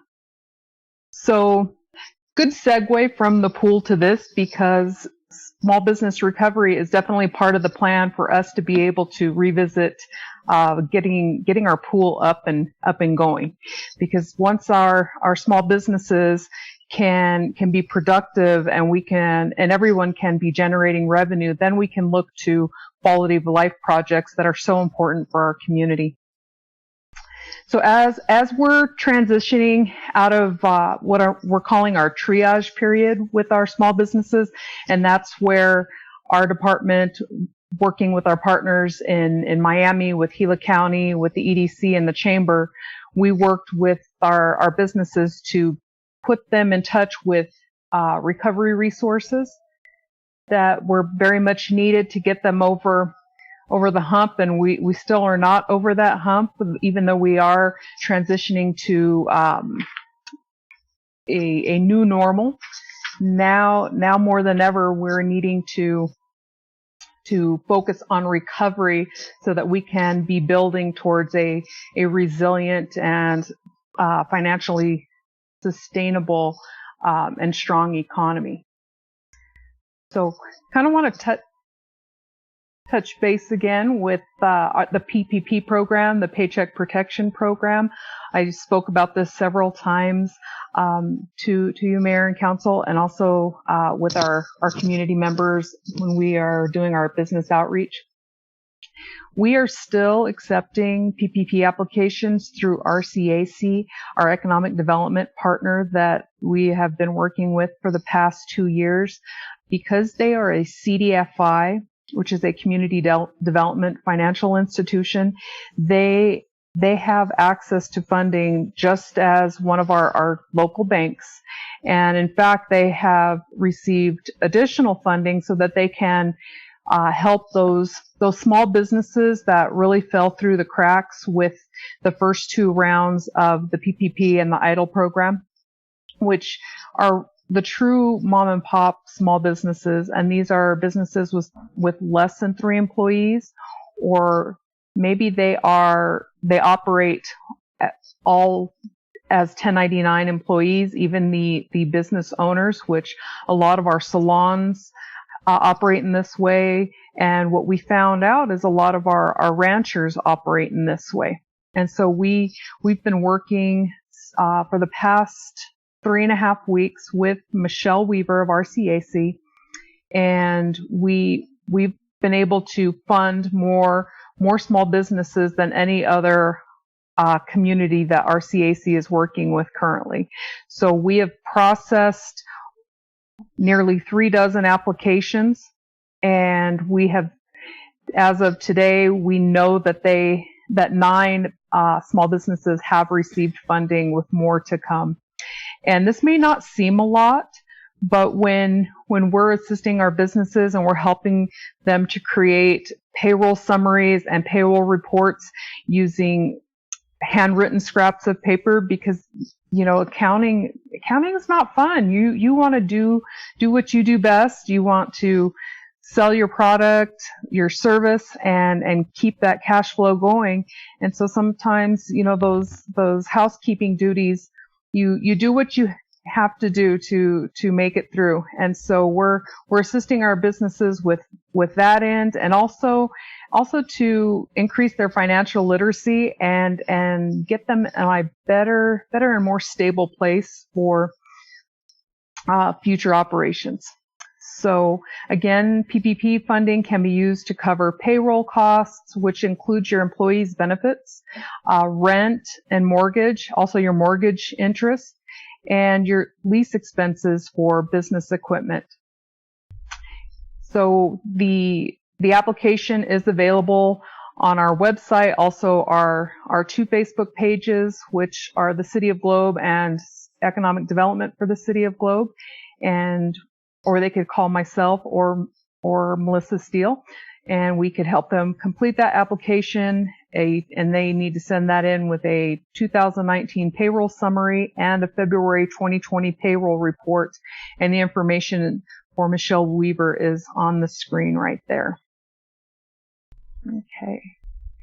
Another program that we are going to be rolling out here shortly, we've just firmed our dates up. We are a ready community. We've received a grant from USDA that was also subsidized by Freeport-McMoRan. And with that, we are focusing on creating a small business ecosystem for new and startup businesses. And so one of the programs that's coming out of co-starters is the Rebuild program. This is a brand new program that's come out of our current crisis situation, that's going to be helping existing businesses as they respond to this crisis and rebuild their businesses and hopefully ramp up to pre-COVID levels.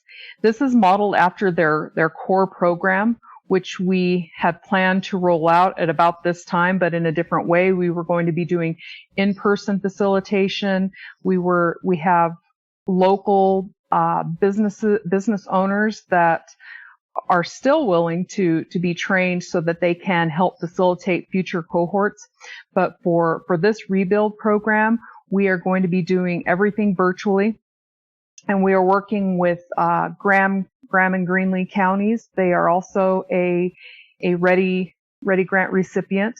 And the first plan was that we would be doing this as one cohort.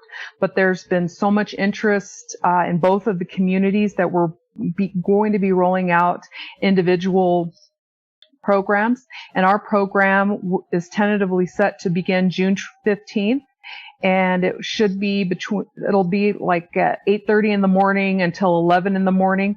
And again, these are still being firmed up, because as people sign up, business owners, we're wanting to know that this fits in their schedule. Also, even if it doesn't fit in their schedule, we still encourage them to sign up, because all of these sessions will be recorded and available to view at their convenience. And like I had mentioned, this is modeled after their core program. It's going to be a multi-session, virtually delivered webinar, and this will probably go over the course of 8 to 10 weeks, and one session per week. And if our businesses are wanting to dig in a little deeper and not sit for such a long period of time, we will consider going to twice a week.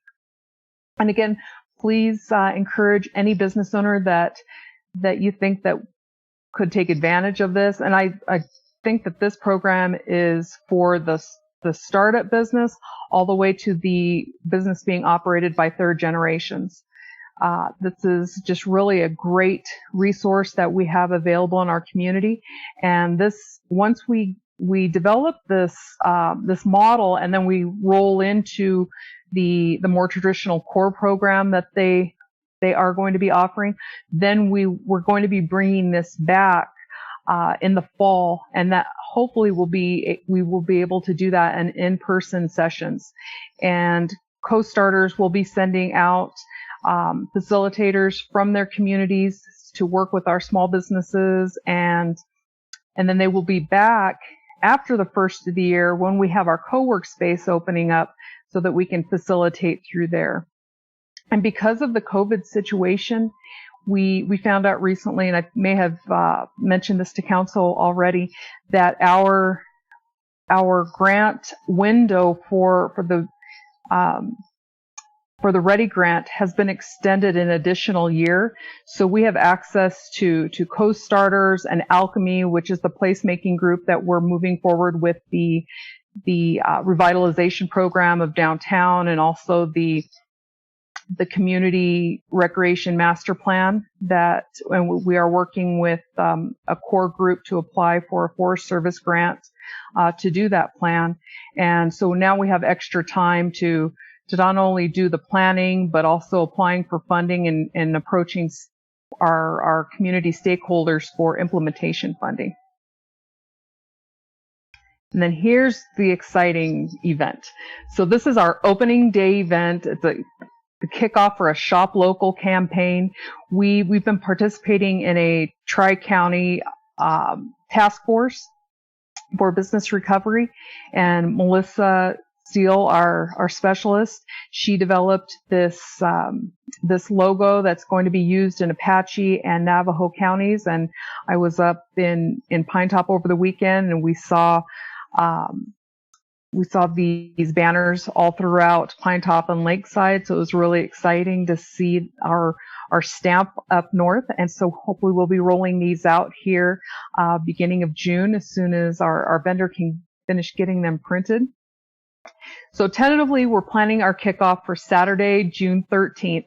And what we're saying tentatively for is we're wanting to know that the businesses are anticipating operating, being open for like their downtown, our downtown restaurants. Are the restaurants actually going to be seating inside? Because we would love to have people coming in and out of shops, going and eating in the restaurants, because it's kind of hard when you're encouraging people to shop downtown to get it to go. And, we don't have a whole lot of outdoor space for them to take advantage of our gorgeous weather. So our backup plan is Saturday, June 27th. Again, both of these dates are farmers markets days. And so that's an exciting share. Our Glow Miami Farmers Market's coming back to City Hall, and we'll start on that it'll start June 6th. And that's kind of a soft opening with the big splash opening on the 13th.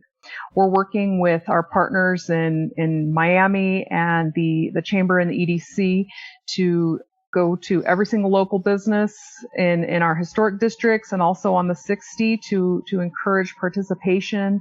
We'll provide our businesses with signage, with stickers to put in their windows, and also for them to develop their own specials for the day.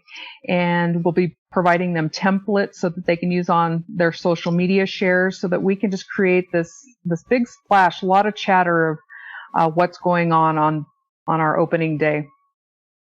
We've been working with Nick and Ashley. They're new business owners at the Naughty Fox at the Clover Valley Center for the Arts. They're wonderful. They're such a great addition to our downtown business offerings, and they're all in on this event. They are calling local artisans and artisans that they know outside of the community to come in and share their wares on this opening day. So they plan to have access to the other downstairs space at the center, so that they can put the Artisans Alley there. And they're also working to secure local food trucks so that the food trucks can be parked on Oak Street. They're contacting live music performers to perform on the bandstand at the Center for the Arts. And Tiana at the Chamber, she is busy developing some promotions that businesses can be using.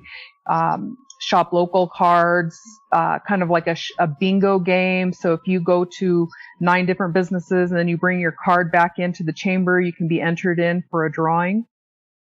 And so we're hoping to create a lot of buzz around this, and especially these days, and to continue this through our busy season, which leads right up till Christmas and with the light parade.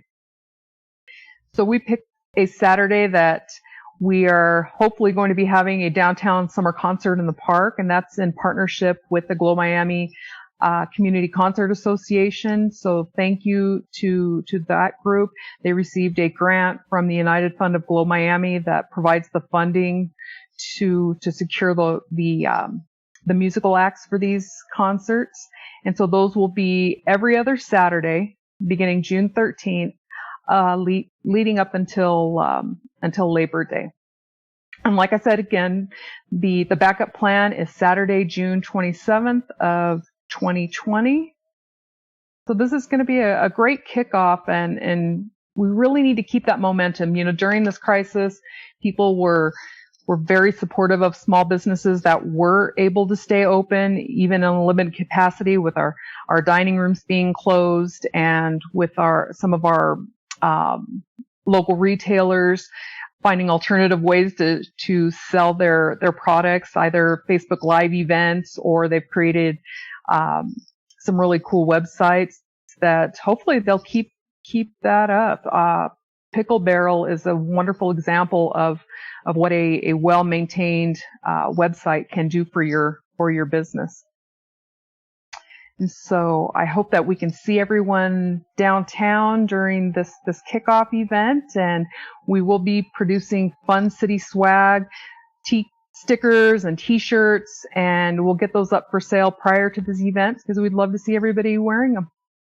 So I appreciate the time this evening, and are there any questions?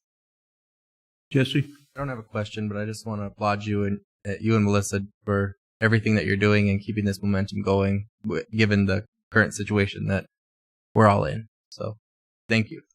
Thank you. Appreciate that. Early? I'm just wondering if we have a phone number for the Naughty Fox. Do we have that? So if there are artisans out there that are interested, they would know how to get a hold of them? Absolutely. I can share that on our Facebook page. Okay. Thank you. Absolutely. It's Nick and Ashley. They're wonderful, and they're open to suggestions. So if there's a small business out there that would love to participate in this in some way, but maybe we didn't cover on an idea that you might be thinking, you want to put something outside on your sidewalk, you want to put additional seating for your restaurant, I think that we should be open to that. So encourage that downtown traffic, and of course, maintain our social distance if we're still in that situation at that time. Thank you. Thank you. Any other questions, comments?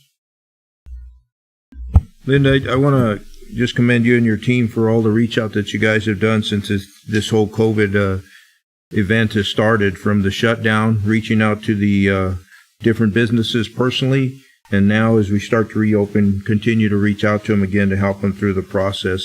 That's very important, to build that relationship between our city and the businesses, to build that trust. Do you feel going out to them that we're going to have a high success rate of opening businesses after this, since the 15th? I do. You mean, have we lost any businesses since? To my knowledge, we've lost one business, and which is very unfortunate. We always wish that we could have stepped in at a sooner time to help keep them open, but because we were able to reach so many of our businesses and put those resources in their hands, and some of our businesses, even though they have been approved for EIDL and PPP, and they were quick to act on it back in March, they're still waiting for their funding, but it's coming. So that's good news. And so many of our businesses have been able to hang on, and they appreciate us being there for them and helping them through this process, because it was a lot of information coming at all of us, and it was changing by the hour. Some of the applications were just tremendously confusing, and thankfully over the course of weeks, most applications became one-page applications, and so we were able to help many businesses through that. So I think businesses they're raring to go. They want to be part of this type of event. We have great communication with Christine Duarte at the town of Miami, with Tiana at the chamber and the board for the chamber. Very supportive of her efforts and of all of this working together, because it's really a coordinated effort like this, just creating a big splash event. That's going to bring not just our local shoppers out, which we love to have our locals out, but also to bring in some visitors to rediscover Globe or discover Globe for the first time. Thank you, Mayor. Thank you very much, Linda.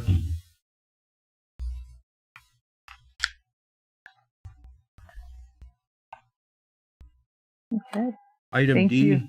it was going to be a presentation prioritization of potential future WIFA projects for both water and wastewater departments, but I calling for a motion to table this one to a later date. So moved. Second. We have a motion and a second to table item D. Is any further discussion? All those in favor say aye. Aye. Any opposed, nay. Any abstaining? Motion passed. So item E is an election 2020 update. Shelley. Good evening, Mayor and Council. In light of COVID-19, a lot of our major events for 2020 have paled, one being the elections, and staff wanted to just bring that thought to the forefront of your minds again tonight for the public, and just issue some information regarding the date of the primary election, which is August the 4th. The City of Globe will hold an election in conjunction with the county, and we have candidates running for office. Globe City Council Mayor, we have Mr. Al Gameros running for mayor. District 1, Freddie Rios is running for re-election. District 2, we have Mr. Mike Pastor running for re-election, and Dan Schinder also running for District 2. District 5, we have Ms. Charlene Giles running for re-election, and Mr. David Rodriguez running for election. We also have home rule, which will be Proposition 406 on the ballot. And the opportunity to run as a candidate on the 2020 ballot has closed, but we are still accepting write-in nominations and will through July 6th. I think that's about it. Are there any questions? Mr. Mayor, members of council, Shelley, you said August 7th is primary. August the 4th is the primary 4th. election. Sorry. Gosh, I should have, that's why I was writing it down. August 4th. And then the general is? General is November, I think the 3rd. First Tuesday of November. November 3rd.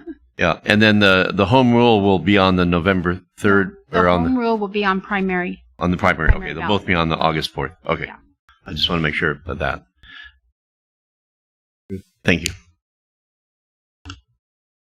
Questions, comments for Shelley? Fernando, you have any? I do. I just want to do a commercial timeout here. Home rule is very, very important to the City of Globe. Without it, we'd have to use an arbitrary number that's set for inflation, which is way out of date for us. Would really affect our ability to manage the city. So it's really important that home rule passes. So just make sure you vote and vote yes for home rule. Thank you, Mayor. Thank you. Next, we have consent calendar. Matters listed under the consent calendar are considered to be routine and will be enacted by one motion and one vote. Public hearing items are designated with an asterisk. Prior to consideration of consent agenda, the mayor will ask whether any member of the public wishes to remove a public hearing item for separate consideration. Members of the council and their staff may remove any item for separate consideration.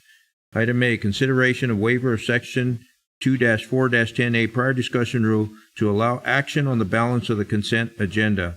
1. Accounts payable, $468,767.11. 2. Consideration of approval of council minutes. A. Historic Preservation Advisory Commission, May 12, 2020 minutes. B. Historic Advisory Commission, May 21, 2020 meeting minutes. C. Council meeting minutes for February 25, 2020. B. Consideration of agreements and purchases of less than $25,000. C. Consideration of projects pending procurement. Item D. Council will consider the recommendation for approval for the City of Globe Historic Preservation Advisory Committee for Christy Cawthron and her building located at 610 North Broad Street. Item E. Council will consider the recommendations from the City of Globe Historic Preservation Advisory Committee for Elisa Brazil and her building located at 230 North Broad Street. And item F. Council will consider the recommendation for approval from the City of Globe Historic Preservation Advisory Committee for Andrea France and her building located at 598 North Broad Street.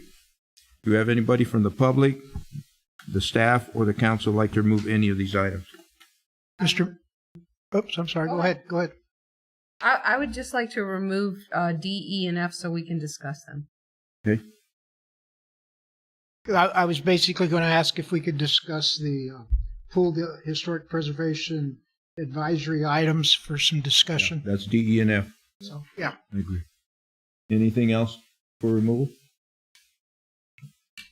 Mr. Mayor, I make a motion that we remove items B, D, E, and F for further discussion and approve the rest of the items as presented.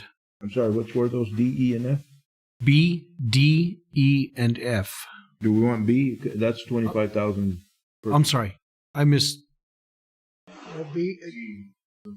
I think he's talking number 2B. 2B.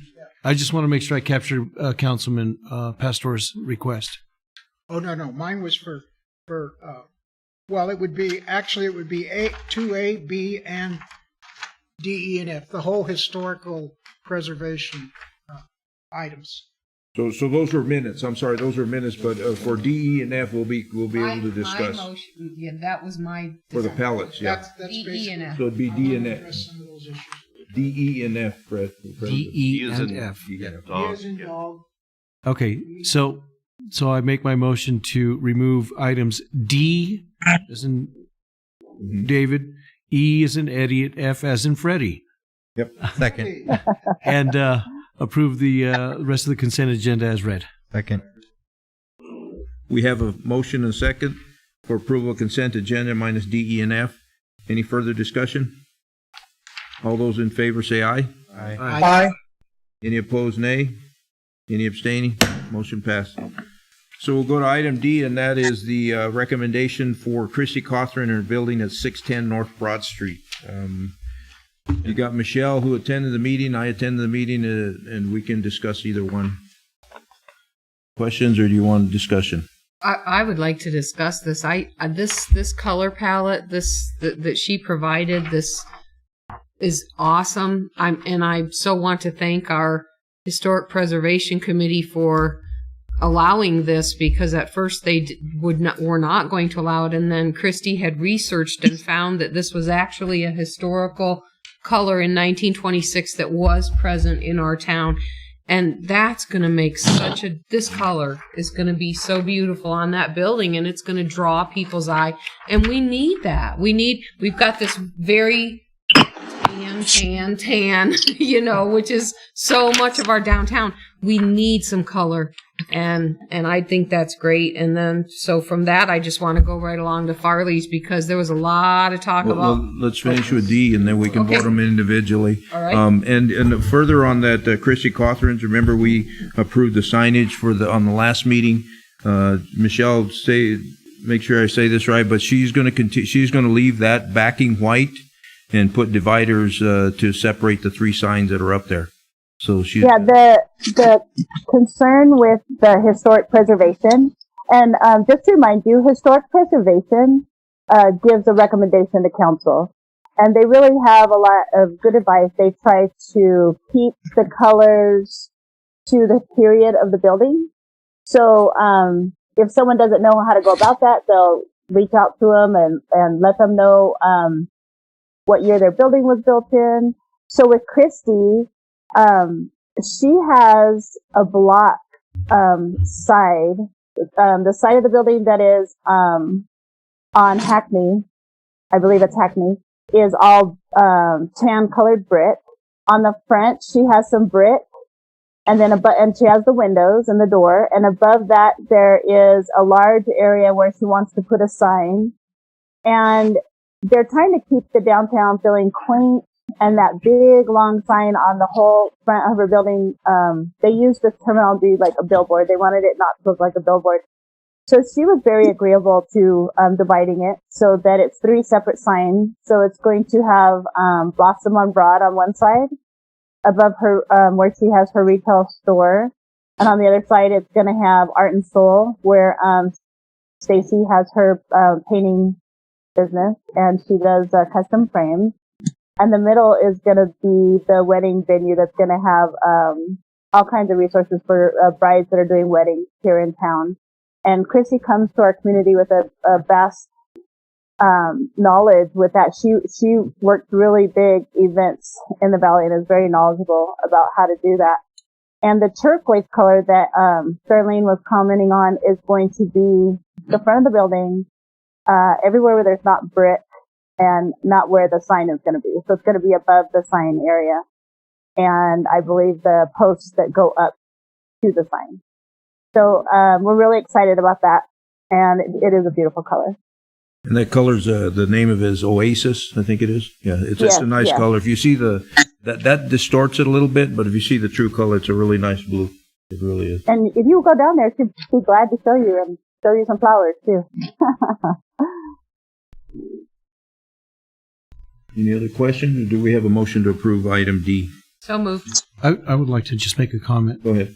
So I agree with Councilman Giles in that we need some color in our downtown, and I applaud this resident for going and doing her homework. We'll just say that, and finding out that there are colors that are available, and that not to be disruptive, but to give your point of view to a commission and have them realize that there are other palettes out there that can be utilized.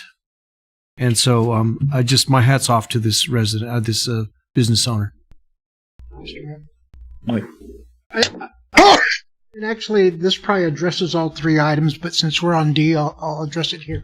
The commission seems to have a sense that their decision is final, and my understanding is we make the final decision, that their recommendation is just a recommendation. And this isn't the first time this issue has come up. And so my question is, first of all, how large is the commission? 5 people. 5 people? Mm-hmm. And are they lifetime appointments, or do they have time limits? Or I've had a constituent call me and say that she's applied for an opening because there's an opening, and she applied back in January, I believe, and I had asked about, was there any consideration for appointment? And I haven't got a response back. I talked to Paul about it about a month and a half ago. And I'm just wondering, maybe there's a need to look at the makeup of the committee and look at new people who might be interested. Just so, it seems like these issues have been going on for quite some time. And I know I'm the new guy, but they've been going on since October. And we're in March with some of these issues. And I don't know what's going on. I get the sense that the communications from the commission is more of a directional communication than a recommendation. So I just want to throw that up. I would like for staff or Paul to research any applications that are out there and maybe come back to us and give us a report on what's going on. Mr. Mayor, members of council, Councilman Pastor, no, I think we have been poised to do some updating on that, but hadn't gotten there, and then have somewhat been derailed. But Mr. Mayor, members of the council, it is something where I think there are open slots that can be filled. I think we could do a quick update as to where we are with both openings, assignments, what the qualifications are. We can do a quick presentation at the first meeting in June about that, and then get direction from council if you'd like to move forward with some recruitments. Can I say something real quick, Paul? Yeah, Michelle, go ahead. Okay, this is Michelle. So the historic preservation, all of them have a love for Globe. They're all volunteers. And I think what they do for council is they take a lot of the back work off of council, and really they're trying to help the business owner. Like telling them, oh, this is the year of your building. You can go to Dunn Edwards, or you can go to this palette and look at the colors.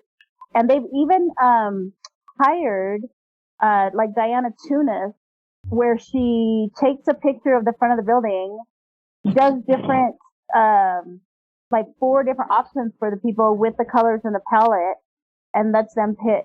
So, because sometimes it is scary painting a big building that you're putting a lot of money into. It is scary to make a decision. And I don't, sometimes people pick an earth tone neutral thing because they're just so afraid. They know they spent all this money and it's a decision that's going to stay with them for, 10 years or whatever. So, I applaud the commission for what they're doing. And, but they have been making it clear in the meetings that they are giving a recommendation to council. So they do know that it's a recommendation, and, that council can go either way. Council can say, it's your building, I'll paint it whatever color you want, or they can say, let's go with this and not this. So I think it's a good system, and we are open. I mean, I'm sure they're open to having more people on the board. We got to figure that out. I'll try and help with that. And I'm not criticizing the membership of the board. I'm just saying that maybe we need to look at the makeup, simply because it seems like, well, like I said, since October to March, we've had several of these problems come up from recommendations. I mean, we've got the white sign with 3 different signs and some color in it now. But why couldn't that decision been taken care of, prior to the last meeting, instead of the business owner having to pursue again? We had the dance studio, start a project, and that blew up. And, we have another business person in the community wondering what the hell's going on. Okay? Yeah. So, okay. I'm not saying it's individual things, but I think maybe some new faces, if there's some possibility, may be a benefit. Jason's a good guy. Harmon's a good guy. They're all good people. I know them. I mean, yeah, they're all real good people. But for some reason, it seems like we keep running into this bump in the road every time somebody wants to do something to their building. I'll save my comment. I'll let Jesse go first. Go ahead, Jesse.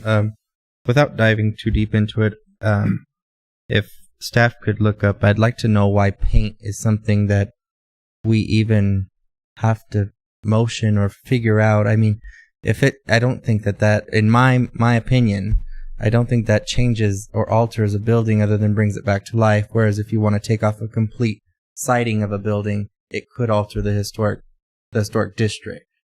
And here we are, and to Councilman Pastor's question is, all of these concerns could have been stopped had we not had to hear about paint. I mean, I think we let the building owners, we're encouraging new business, and part of encouraging it is they bought it. They had a vision. They know what they want to do with it. Now, if you want to put on I think that down here on this end of Broad, they wanted to put on what would you call that? A deck, if you will. Remember, a balcony that was changing or altering the building. That goes to Historic Preservation Committee. So maybe if we look at the guidelines and what Historic Preservation Committee looks at going forward, I would be in favor of that, and taking away paint. I mean, if you told me that I bought a building downtown and you told me that I had to stick to this palette, I might tell you where to shove your shoe. So that's how I feel about it. I've been attending these meetings. I'm part of this Historic Preservation Committee for the last 6 months or whatever, trying to learn more about them. And I think it is important that they do a lot of research. They do a lot of work. And yes, there is palettes that they have been limited to or limiting people to, that they say it's a globe palette. But I'll tell you what, they went above and beyond, and they're volunteers, and they're doing the work that we would have to do if they didn't do it. But I think it is important that somehow we have some restrictions on paint too, that you don't have some wild paint out there that you're going to put in a historic district that's totally going to distract it. I agree, we need more colors, and they have been open. Jason with Farley's, when we're going to discuss later, it went out and found on the national palette and found those colors. He did his homework, went out there and did it on his own and found them. So they are out there. But a lot of it, and I think as a city, we need to take some responsibility for that too. I think we need to educate our business people that, and I think the process has started with this last meeting, because when when somebody puts in a sign permit, when they put in for a pallet or whatever, they need to contact the city. And the city should set up these meetings, because we are the responsible party. The Historic Preservation Committee is a subcommittee of the city. And I think sometimes they go to the Historic Preservation and never contact the city. So we don't have that opportunity to make that initial meeting. That's what needs to take place, that initial meeting. So that business owner understands that it's a recommendation. The council has the ultimate decision. So it went smoother. And thank you, Shelley, for setting these up. It went smoother in these last ones because we got them in the same room and they understood what was going on. But I think it's that the city needs to take that lead and initiate that initial meeting and with the historic preservation, not waiting for the historic preservation to come to us to set up the meeting. There needs to be good communication, good, solid communication. I think Paul submitted a fact sheet or on all of that. Yes. Yeah. And it made sense. Yeah. And it made sense. And that's one of the reasons I bring this up, because, you can go to Prescott, okay, it's a historical downtown area, and they've got multicolors. Yeah. Okay, it's not brown, gray, or something real plain. It's got some life to it. And that's what we have. We have that opportunity here now, understanding it more. We do have an opportunity for multiple colors on there. But there's just a process, and just the public needs to understand there's a process they need to go through. So my comment on, first of all, I know every one of those members that's on that committee in there, and they all are very much community-minded, very involved folks. So no disrespect to any of them, but by golly, if I buy my building, I'm painting it whatever color I want. And I've heard, that purple building in Miami is so awful, and I don't think it is. I like it. I think it's very attractive. Superior. I like the colors in Superior. I think it draws your eye from the highway. And if I didn't know anything about Superior and I was just driving through, we ended up in Globe because the railroad tracks ran down the middle of the street. And I thought, well, that's pretty cool. I wonder where these tracks go. Let's just find out. And they ended up at the depot, and there was Kip Culver standing there. Okay, these things do happen in the real world. If I didn't know anything about Superior and I saw purple and orange and pink and yellow, now those are my favorite colors, I'd be pulling right off the highway. everybody has a different perspective and a different point of view. And I really don't think the city or a committee of the city or anybody except the business owner has the right to decide what color they're going to paint their building. And really, I am going to paint mine purple. That's just the way it's going to be. So that's my 2 cents. Mr. Mayor, members of council, we're kind of going broad on the agenda topic here, but we will bring back a discussion about the background and the structure of the Historical Preservation Commission, the timelines and the who's serving and what flexibility council has in appointments to that, and some of the changes, the processes we've changed up because the city has, like say, we have been complacent in allowing some of this misunderstandings about who is actually responsible and what the vote is about. So we're trying to right that ship. I think the work that Michelle and Shelley have been doing to get this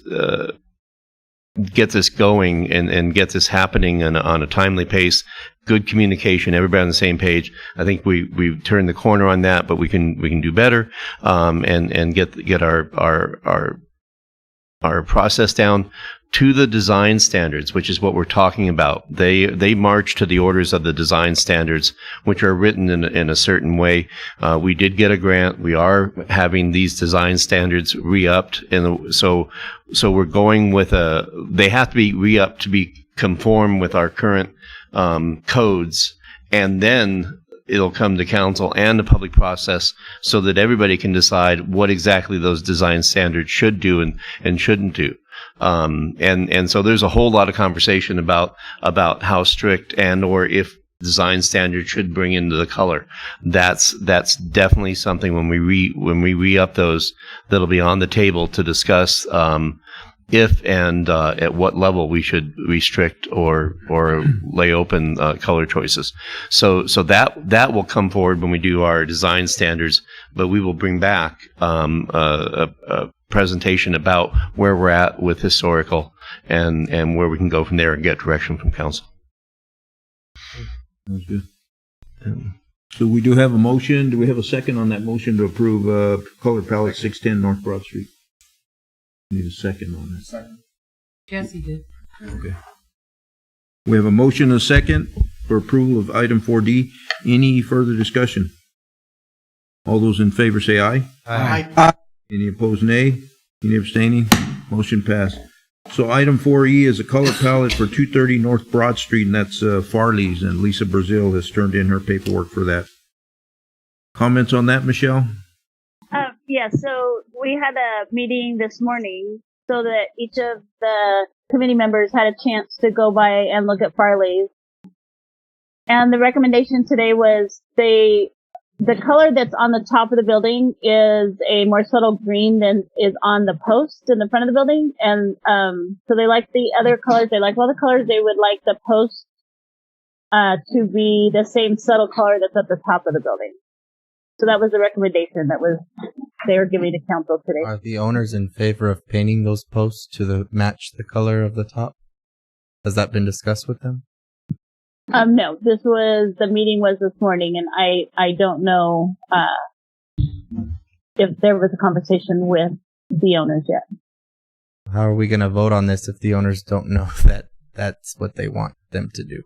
Well, I think the initial color was that green. The initial color was the green of the post, and then they thought it was bright too, and they toned it down. So they did tone it down. They painted it's the pulpit, the parapet wall in the front.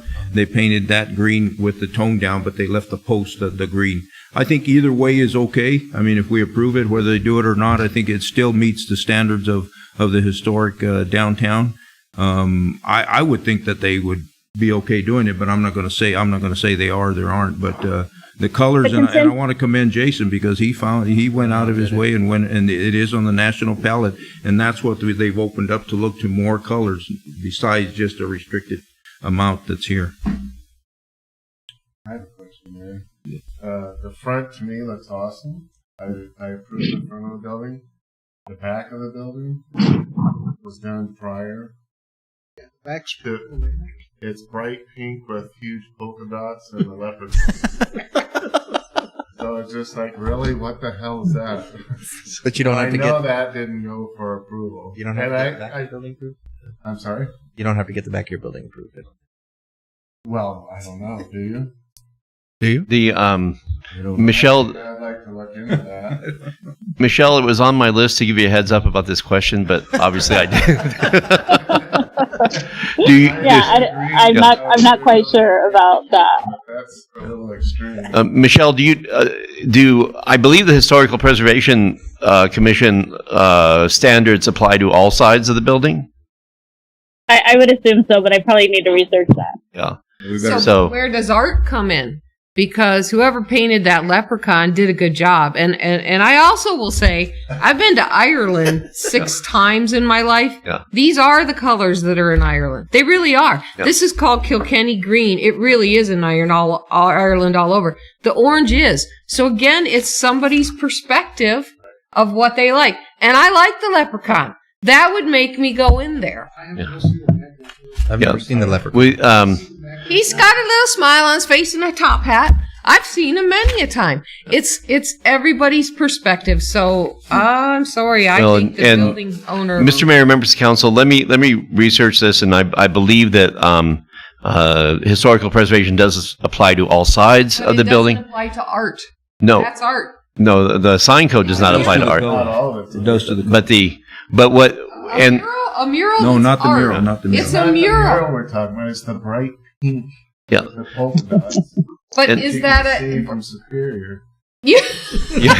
Probably not quite that far. Yeah. But when is it art and when is So, it okay, not but- art? and- Now and- that's that Well, we're we all had going to this differ discussion on. years ago. Yeah, but and the question that is on the table is not whether we like or dislike the color, was whether the colors were brought before the Historical Preservation Commission as required, and we will have to research that and see if that had happened. If it hasn't happened, It wasn't because it was done Yeah. on Sunday. right? It was probably done when. And so now we're getting into a code enforcement issue, and so let me circle back. And I think it needs to come back to see where we're going to go with this, because it needs to be a majority opinion of the council. Yes. Each individual has their own opinion of what they feel should be done, should that the commission do, and what our city should do. Yep. So it needs to be a total, and not just certain individuals that want it one way and certain individuals want another way. Well, So we need to bring that back so we can address it and discuss it. Later date. Correct, and the difference being that council being elected body is held responsible by the voters, where an appointed body is unelected, and that's why the unelected body, but the appointed body is a recommendation where council is an approval, but that whole structure can be back on the table very easily when we go to approve those guidelines. So, but we will address. I will have an answer for you. On that. My apologies for. I believe the answer is something I probably can't share in a public meeting, but we'll talk about it. So the item that we're voting on right now is the approval of the colors of the Farleys right now. As it exists today. As it exists, or with a recommendation. I mean, I think either one would be fine. The contrast to the poles gives it character too. You know what I mean? So, I don't know. I motion to approve how it exists today with the recommendation. If that's what they want to do. Yeah, if they want to do it. If they want to do I'll it. second If they that. want to do it, yeah. So we have a motion to approve the colors as they are and with the way it's painted currently. And if they agree to paint the posts, then they can do that also. But either way, it's going to be good with that motion then, right? Yes. Okay. So we have a motion and a second. Is there any further discussion? All those in favor say aye. Aye. Any opposed, nay? Any abstaining? Motion passed. So item 4F is color palette 598 North Broad Street, and that's Adria Francis. That's the old Jammers building and the two-story building next to Jammers, right? Yes, and I believe that they were just at this time we're just talking about she wanted to paint over the mural, and they were going to come back to us with the colors that they liked. The team that owns the building, that's buying the building, wanted to sometime, because it's not even closed yet. they wanted some time to choose some different colors. But what they're asking us today is, as soon as it closes, they would like to paint over the mural on the side, and just in a basic color until they decide what colors they want for the building. It's not a historical painting. So No, and they're tabling their palette. That was a discussion that, because they're not ready, they want to look at more colors and other recommendations. But there's a personal issue with the jammers, with the parrot and the mural that's on there, so they want it covered immediately before they choose a palette. I have a question. Where's this palette at? What Is it a book of colors? Well, I don't know. They're assuming there's one at Ace Hardware has it, but then you go there and they say, well, we have a national palette. So it's really confusing sometimes. I don't know where that palette is now. Mayor, I've heard them tell people to look up the year of your building online, and you can go to any of the major paint companies like Dunn Edwards and whatever. If you have a 1940s building and you go to 1940s in the color palette, those are the colors. They would like the paint to be true to the year of the building. And I think the history of that is when we were a Main Street USA town, when we had the official designation, and Fernando might know more about this. We kept to the buildings having paint of the year of their building to keep that designation. And I think that's a history on it. So that might be something that council wants to revisit, but I believe it is, in our code to keep it like that. And that's what we need to, when you bring that back, we need all that information to discuss. Okay. Correct. Okay. And just a little bit more to your question, I believe they had adopted a couple of palettes pre-approved, but still, no matter what color you bring back, it has to be something they've either seen prior or seen there. They look for guidance from historical colors, but still, it's a recommendation based on that. Yes. Okay, so I guess do we have a motion for them to just paint over their mural? Mr. Mayor, I'd make a motion that we allow Adria France and her group to take care of the mural on their building. Second. And Mr. Mayor, members of the council, before you vote, I really want to commend Adria France for taking the time to bring this forward. I think she has opinions, as we all do, about this, but I'm so glad to see this action go through the process, so everybody's aware, and it is a very emotional ties to this. I think everybody's understands and on the same page, but better this than we just wake up one day and it's gone and there's no warning. So I think this is an idea where the process is working very good, and for Adria to take this upon herself to bring this forward, where there is an argument that she could just cover it without anybody stopping her, but she took this upon herself. So thank you. We have a motion. Was there a second? I didn't. A motion and a second. Any further discussion? All those in favor say aye. Aye. Any opposed, nay. Any abstaining? Motion passed. Thank you. Thank you, Michelle. Thank you. Have a good evening. Thank you. We go to new business. Item A, discussion and consideration of library service agreement for fiscal year 2020-2021 with Gila County Library District in the amount of $113,600 and request to waive City Code -24-2-4-10A prior discussion rule.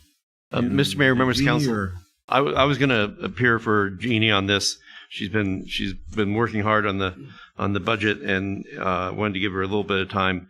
But this is us accepting money from the county as part of our process. We do this yearly, and if there are any questions, we can get Adria, I believe, on the phone or on Zoom to answer. But it is our standard contract, and we're happy to have this partnership with the county. And waive the rules allows us to get this through the budget process. And this funding, that doesn't come from us. That comes from... There's a county library, I believe a county library tax that goes statewide, or not statewide, countywide, and we get our portion of that.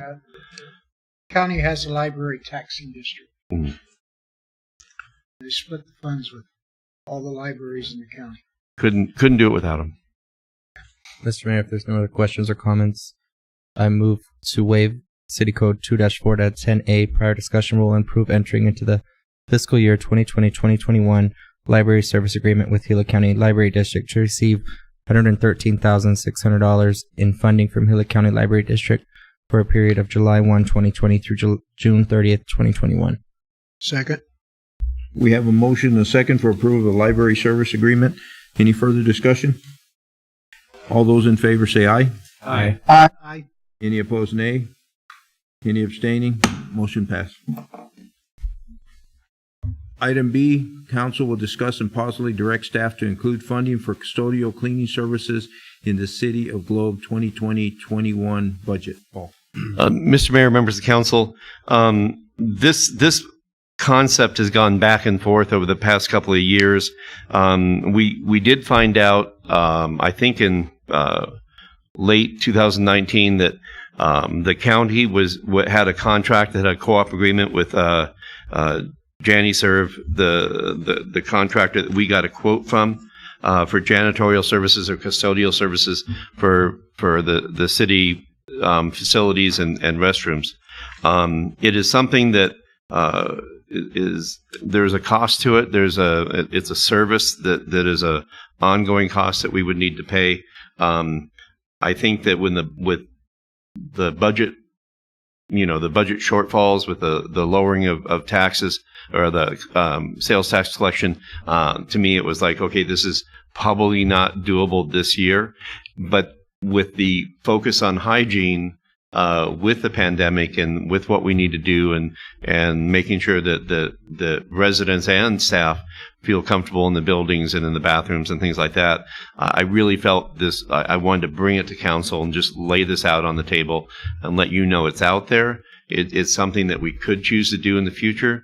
I would say that we probably, even if council is very supportive of this, we probably couldn't pull the trigger on this until we get our budget numbers back up. We get to see the revenue coming to make sure that we can afford it.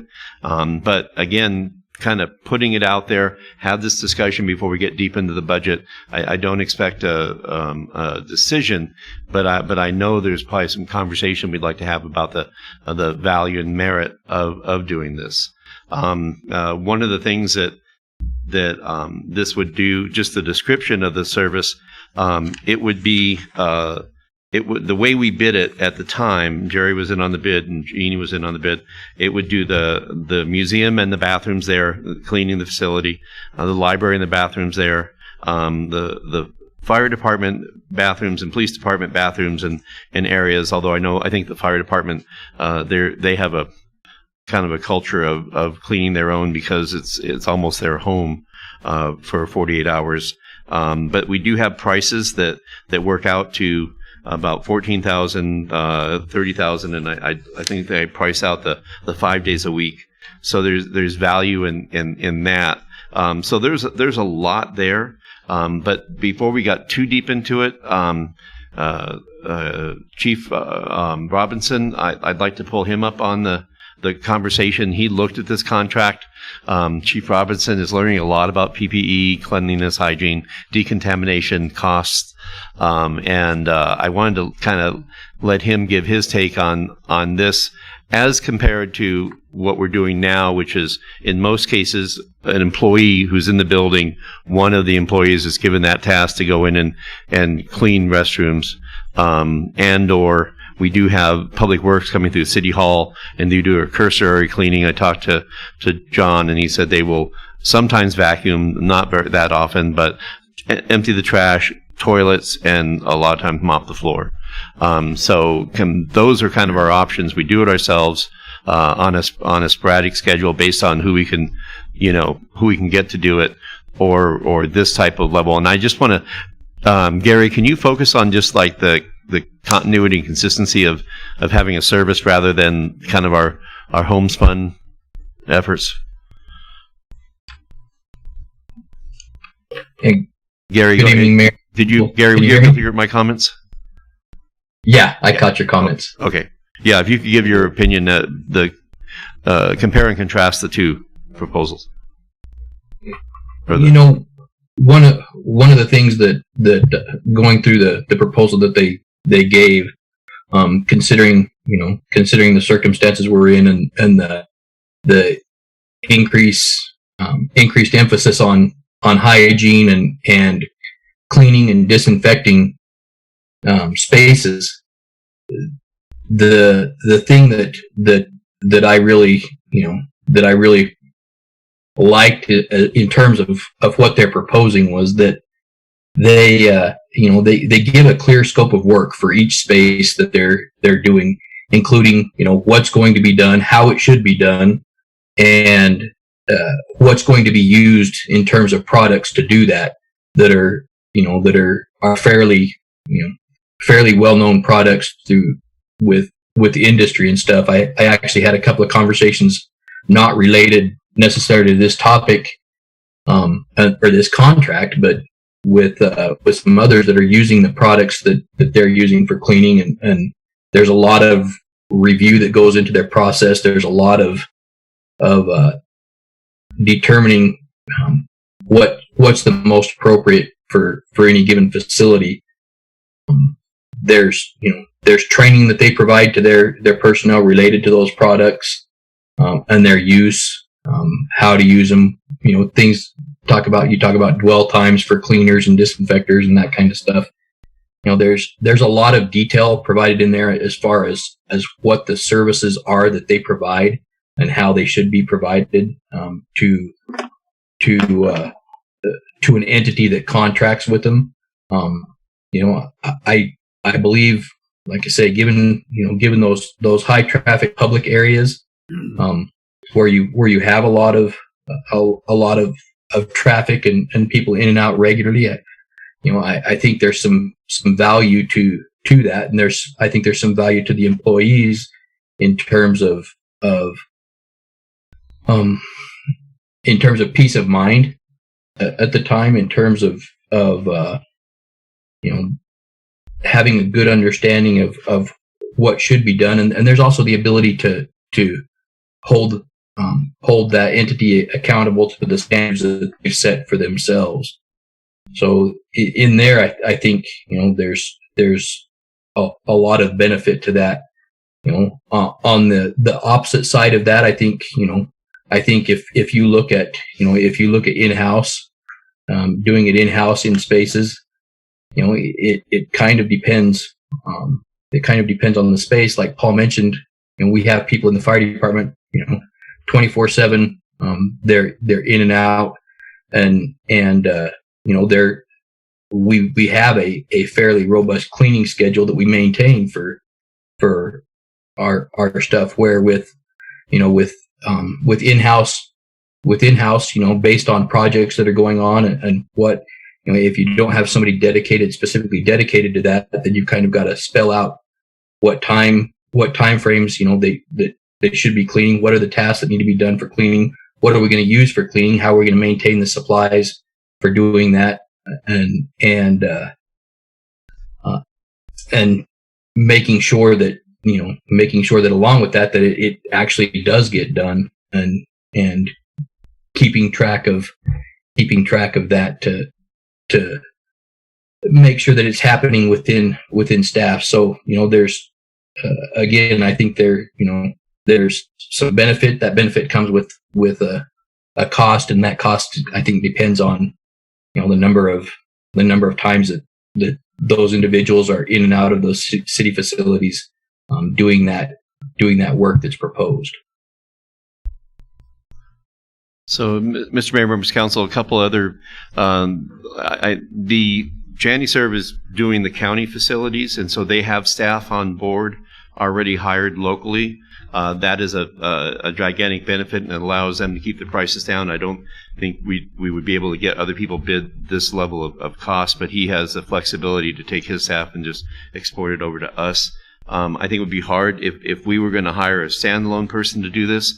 I think be taking on a lot in the way of doing that, along with benefits and everything. I think you would have a person who is partially doing this and doing other things, and they would probably move away from wanting to do this to do other things.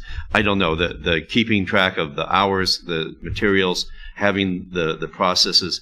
I think this is one of those items that is very well done by a vendor. If you're going to have somebody else do it, or have a standalone person do it. It should be a vendor rather than internal. If you're going to have the staff of the building manage their own building, we should put something in place. Determining who that person is always the interesting part of the conversation. So so I guess my request is, what is your opinion about parking this and looking this in January, or is this something we should just go with a different plan? Open it up for comments for each one of you to see what your thought is, if you have one, if you have an opinion. Mike? I don't have a real problem with this at all. That right now is not the time to do this. We can't, we're putting up everything else behind right now, and these costs seem pretty high. I have 3,000 square feet that we clean ourselves on a daily basis that we have to do. Mm-hmm. So those are my thoughts, but I don't mind looking at this in the future. But right now it's not the time. And I know our staff's busy doing other things, and to put something else on them. I don't know who's cleaning them right now, but there's nobody. I'm sure there's somebody. Well, I think whoever gets sick of it first. Well, I think each department has their responsibility of responsibilities. I would tell you right now, it's whoever decides to step up and do it in City Hall. At City Hall. Yeah, because we don't allow anybody from any other departments in here, and so we bag the trash, and I don't know who's getting in there. I mean, I've done it a couple times, but I don't do good work. This is not my specialty. Yeah, those are my thoughts. Okay, ready? Thank you, Mayor. I guess I'll start with a question first. The supplies, and maybe it's in here, maybe I'm just missing it, but does Janiserve? Does Janiserve supply all the materials, the cleaning supplies, the mops, the squeegees, the disinfectants, the soaps, the paper towels, the toilet papers? Is that part of the contract? It's a total contract out. You set up the staffing. They clear a background check. You set up their hours. They come in. They do the work. They leave, and they bring what they need, and they take what they bring. So that's a yes to my question. Yes. Okay. So my thoughts on this are there's a cost and a benefit for bringing a outside vendor in or doing it in-house. And it's pretty simple. The benefit is you don't pay for a janitor, but the cost is your staff is cleaning rather than going and providing service to your city. And so, that's what we need to look at. Cleaning is not everybody's favorite thing to do. And as much volume and rotation as we have with police and fire and the general public coming into our buildings, that requires a lot of cleaning. But we are a public entity, so we have to maintain the doors. The doors have to be open. And so, I guess my only other thing is, I agree. Right now is not the time, but I think it's worthy of a consideration once we get some better footing under us and better knowledge and understanding of where we're going to be in the next quarter, as we start to see the businesses start to open, and we can start considering things like that then, which I hope is in the very near future. But I lean more towards bringing a service in for cleaning. I really do. I manage a company that we're not as our buildings are not as big as the cities, but they do need cleaning daily. They really truly do. And I don't think our sanitary or hygiene concepts of how we're going to manage our society anymore is going to change. I think it's going to stay here for a long time until people forget that we went through a pandemic which is going to take a long time. So, I don't know if you've shopped around, but and that would be my only other recommendation is do a little shopping. Yeah. I don't know. Charlene next. Well, my thoughts are that we have some city buildings that have many more visitors than others. The library, for sure. The library also has quite a few homeless people that use the bathrooms for, many, many things, like including washing themselves. So does Besh. Besh has a lot of visitors. So you think about that.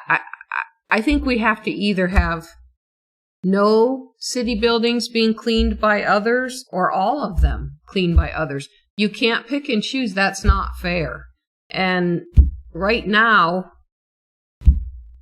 to me, the highest foot traffic is at that library, because I go to the library and I've seen some of what goes on in that library. Wow.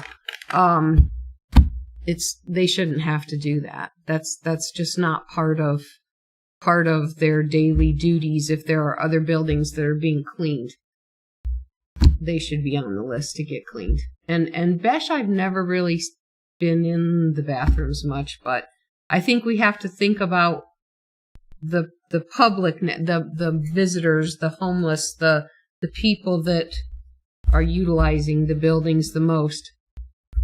That matters. And right now, neither of those places gets any help at all. It's totally the staff. Thank you. Jesse? Thank you, Mayor. I understand that there's a cost with what Councilman Rio said, but and with what you had said, if they're coming with their own materials, their own toilet paper, their own tissue, all of that, so I'd like to see a cost comparison where we are now. What does it cost us to buy all that stuff ourselves? And what would we be saving by bringing this company in? I mean, having somebody at their desk versus in the restroom, we're saving already right there. Yeah, I mean, I think we're saving a bunch. So we're not spending anything on it. I would be in favor of just ripping the Band-Aid off and doing it to protect our staff and the public. I mean, so we're going to have to open these doors, and we're going to have to open the library and open the Active Adult Senior Center. I mean, that's not even on here, but putting that on there to see what that is. I mean, protecting these people is what we have to do. And if that's what it is, that's what it comes down to, then I'd be in favor of just going forward. I'd like to see where these funds are going to come from. Yeah, no, that's something's got to give in order to get this. And before I even started doing the math on trying to dig up, I kind of wanted to test the water, see where everybody's at, and before I get too far into that. Well, that's where I'm at with it. Is that it would behoove the city, I think, to do this now versus when somebody gets sick. So, thank you, Mayor. Mike, go ahead.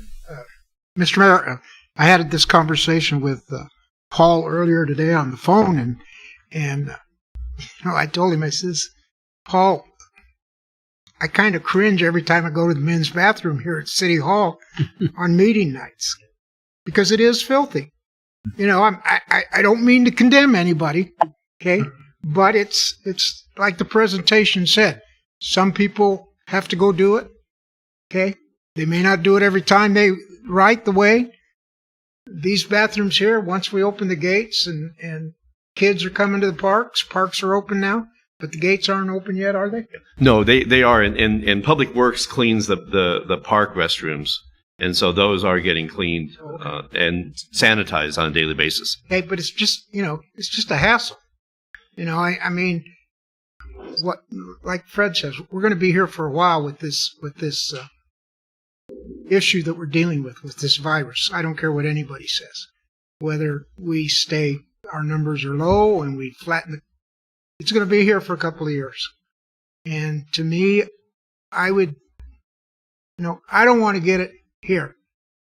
Okay? I mean, I clean it at home, but I've been tempted to clean it here sometimes. Okay, I hate to say that. Use a women's bathroom. Yeah. You can come to City Hall more often. No, my hands are already raw from all the cleaning I've been doing.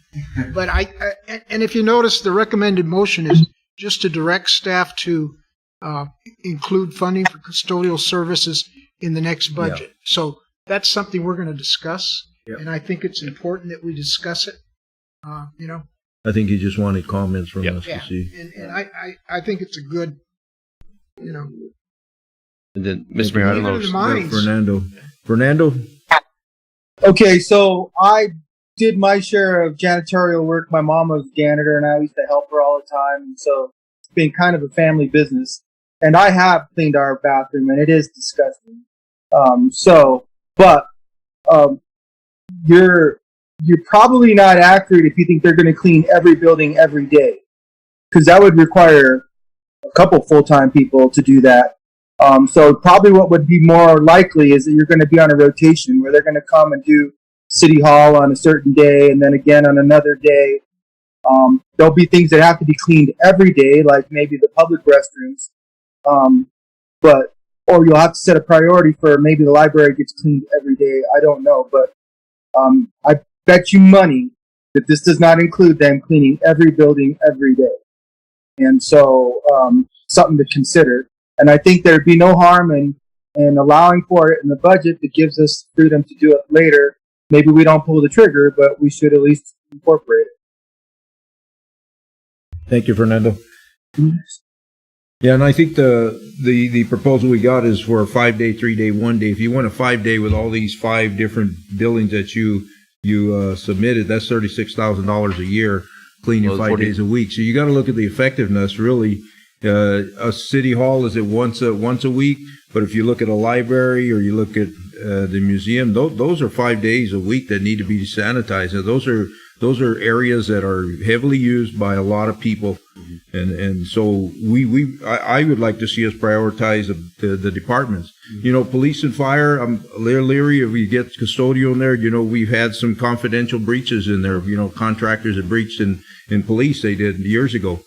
And it was a radio contractor that I've heard that information, and so the same thing with the fire. There's a lot of confidential things there and personal stuff that's within those buildings. So I don't know if they're a priority, but I definitely know that the library is a priority. We're already taking to the public parks, the museum. I don't know what the traffic is there. City Hall. So I would like to see us prioritize which ones we think need to be. And how often a week that'll break down the prices on it. Right, and I think that the one thing we do know is they do work for the county, and they are as high. Put it this way, Chief Walters is happy with the level of security that they have to qualify for to be in there, because you have to be careful with that. But no, it sounds like direction from council is to be time well spent for staff to dig in a little deeper, maybe nail down some costs, and then let's get it to January. But I think by January we'll have a better idea where we are money wise and see if it's doable or not. I think also, Mr. Mayor, what I hear you saying is, you have cleaning the building, then you have cleaning the bathroom, and we didn't break it down between, if like the library, it might need attention every day.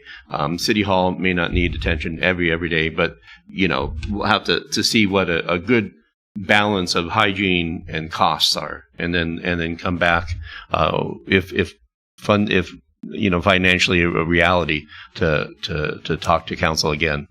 So if the direction I'm seeing is we probably return this later on in the year. Well, with the caveat that in what you presented did not include public parks and restrooms. That's not included in the playground equipment. Our public works are doing that. Right. I don't really think we can afford to do all of the buildings and 5 parks and all of the playground equipment every week or twice a week or 3 times a week. I don't even think that was part of it. No, it isn't, No. But it's not in there, but it was discussed. Well, and I'm sorry to interrupt, Mr. Mayor, Councilman Giles.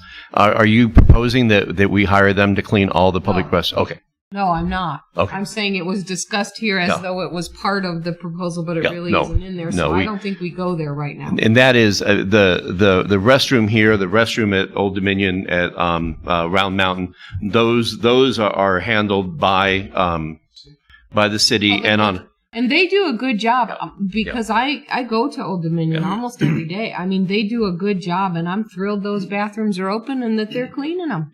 They do a good job. They do. They do. But so we would, but definitely, I think before we would customize this, get a little more feedback from council, and bring back a proposal when the time is right, meaning money wise. And it looks like also in this proposal that carpet extractions, the strip wax, and the ceramic scrub, that's not included in the price, because they're giving you a price per square foot to clean, to come in and clean the carpets. I think vacuuming is there, but there were some the deep cleaning is extra. Foot, yeah, right. So the carpet extraction, the strip and wax, and ceramic scrub. Okay. Yeah. So that would be extra. Well, I think, excuse me, I think it's good to have that because in the event that you need it, you already know what the cost is. Well, yeah, and we are moving forward with the carpeting at the library. That made it I think we had it lined up. We had good pricing. They have time. We're going to try to get that completed. But we want to make sure we take good care of that once that's there. I think Andrea makes a good point. That is the first thing you see coming in is you see this wonderful staff, but this stains on the carpet. The carpeting that's a little bit shy of. I will say I read every word in this 12-page contract here, and this is very extensive. It's yes, I mean it goes into great detail about even to the point that they're going to walk 15 feet around the perimeter of each building and clean up trash. Okay, I do that a lot because there's a lot of trash in town, and there certainly is here because people are using the park and they're whatever. This is really very thorough if everybody really reads all the print. Mr. Mayor, members of council, do we have to? I don't think we have a. Do we have a vote? No, just one direction. Just direction. Okay. Right. You got your direction? I got it. Thank you all. Thank you. So we'll go to action item 6A, discussion to approve intergovernmental agreement number 022420 with Gila County, whereby Gila County will provide law enforcement and dispatch services for the city of Globe for an annual fee of $246,462. Funds have been budgeted in the account number 10-56-51238, General Fund Fire Dispatch Contract, in account number 10-5751238, General Fund Police Dispatch Contract. And Mr. Mayor, members of discussed council, last week. This item. And Chief Robinson's available if we need to, but I think you got a full presentation 2 weeks ago. Mr. Mayor, I would make a motion that we approve intergovernmental agreement 022420 with Gila County, whereby Gila County will provide law enforcement dispatch services for the city of Globe at an annual fee of $246,462, and move forward to the next regular. Well, this is an action item. Oh no, it's action. An action item. Oh, this is an action item? So this is for approval. Okay, for approval. Second. We have motion and second for approval of the contract with the Gila County Sheriff's Department for dispatch. Any further discussion? Mayor, I got a quick question. Go ahead, Fernando.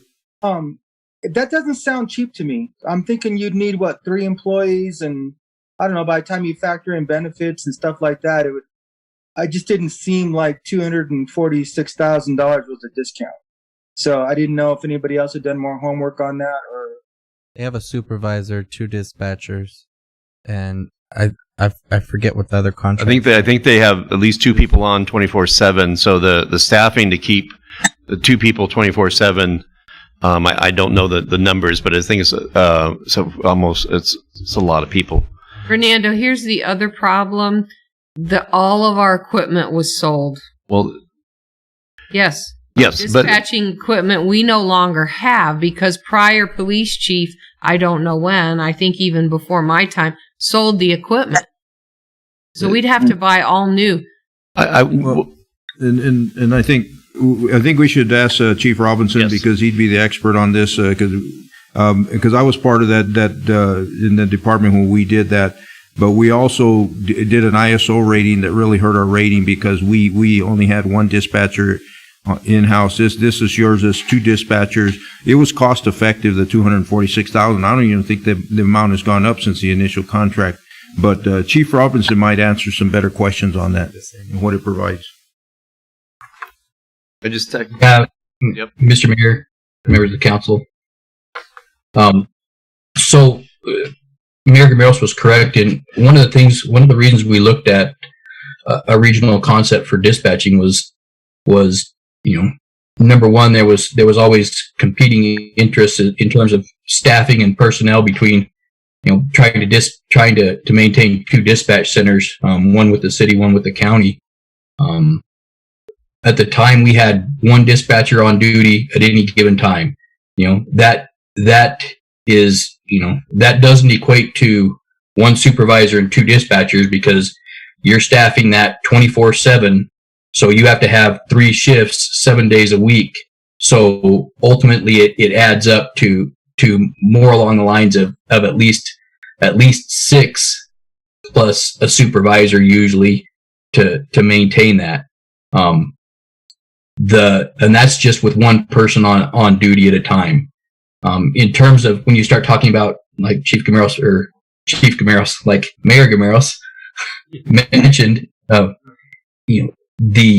one of the things that hurt us on our ISO rating was our call volume is such that if you take police and fire and combine them like it was, the call volume, one dispatcher, it's difficult to support that call volume. And so in terms of our insurance services organization rating, it hurt us because that call volume exceeded what the dispatcher was in reality able to manage in an appropriate manner. So the county, going to the county when we looked at that, it affords us some benefits. Number one, multiple dispatchers on duty at any given time. Ideally, I think they're working for a volume of at least 2 and a supervisor, or having multiple people in there, so you have a call taker and then you can have people dispatching, especially when you start having any kind of significant event where that dispatch center can become overwhelmed fairly quickly with calls, and then trying to get the radio traffic out. You got me at 6 people. so there, I'm good. there is a lot of benefit to that. If you look in the terms of grant funding that's available, that's one of the things that I really want to try and push moving forward is their ability to leverage a regional grant or a regional system for grant funding to try and expand the radio system to truly meet the needs that we have, versus having a somewhat disjointed radio system that it kind of meets needs on one side and meets needs on the other side, but the ability to integrate them is lacking. So I think that should help us in the long run, as long as we can get things moving and get some momentum in that direction. Thank you. Thank you, Chief. Any other, Freddie? Yeah, I have a question. Does this dispatch center take on the 911 calls? Yes, they do. So they receive all 911 calls. They're what's referred to as the public safety answering point. They're the designated one for Southern Gila County. So they even at times when we had our own, there were times when it would ring the county dispatch center and have to be transferred over to our dispatch center. They handle all 911 traffic, and then they handle all dispatching of law enforcement and fire related incidents. I think for Tonto Basin, this way all the way through the Cobra Valley area. Well, then I just got to say that after my episode this weekend, I have total confidence in this program. And that's what you call simultaneous dispatch. The other way, there's a confusion as to who's being dispatched and delays in treatment and response. I was just super impressed. It's a lot. I was super impressed by the response. 2 police officers and 2 paramedics within less than 5 minutes.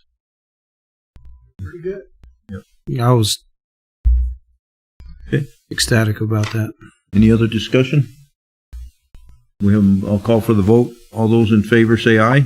Aye. Any opposed, nay. Any abstaining? Motion passed.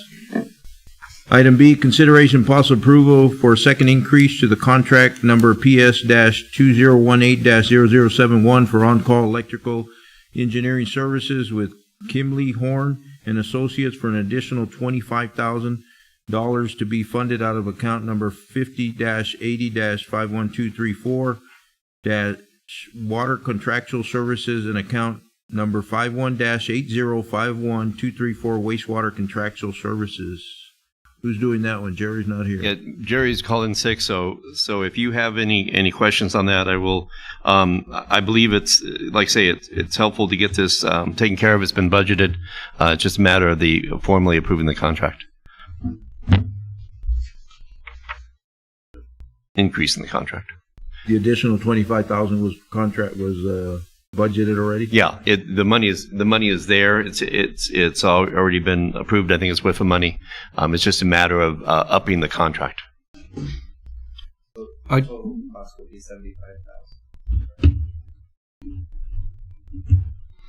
Is that what we're paying $75,000?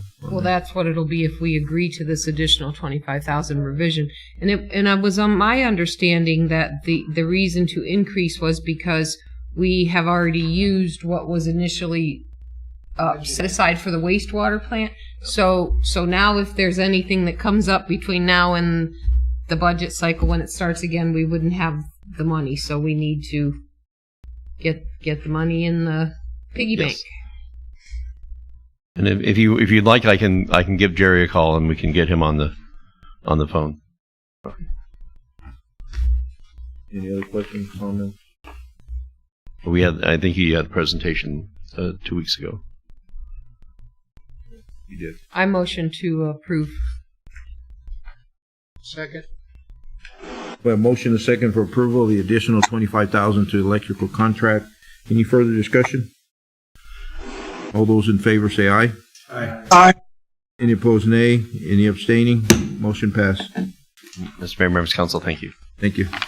Item C, the council may discuss and possibly adopt recommended guidelines for acceptance of public comments during virtual council meetings.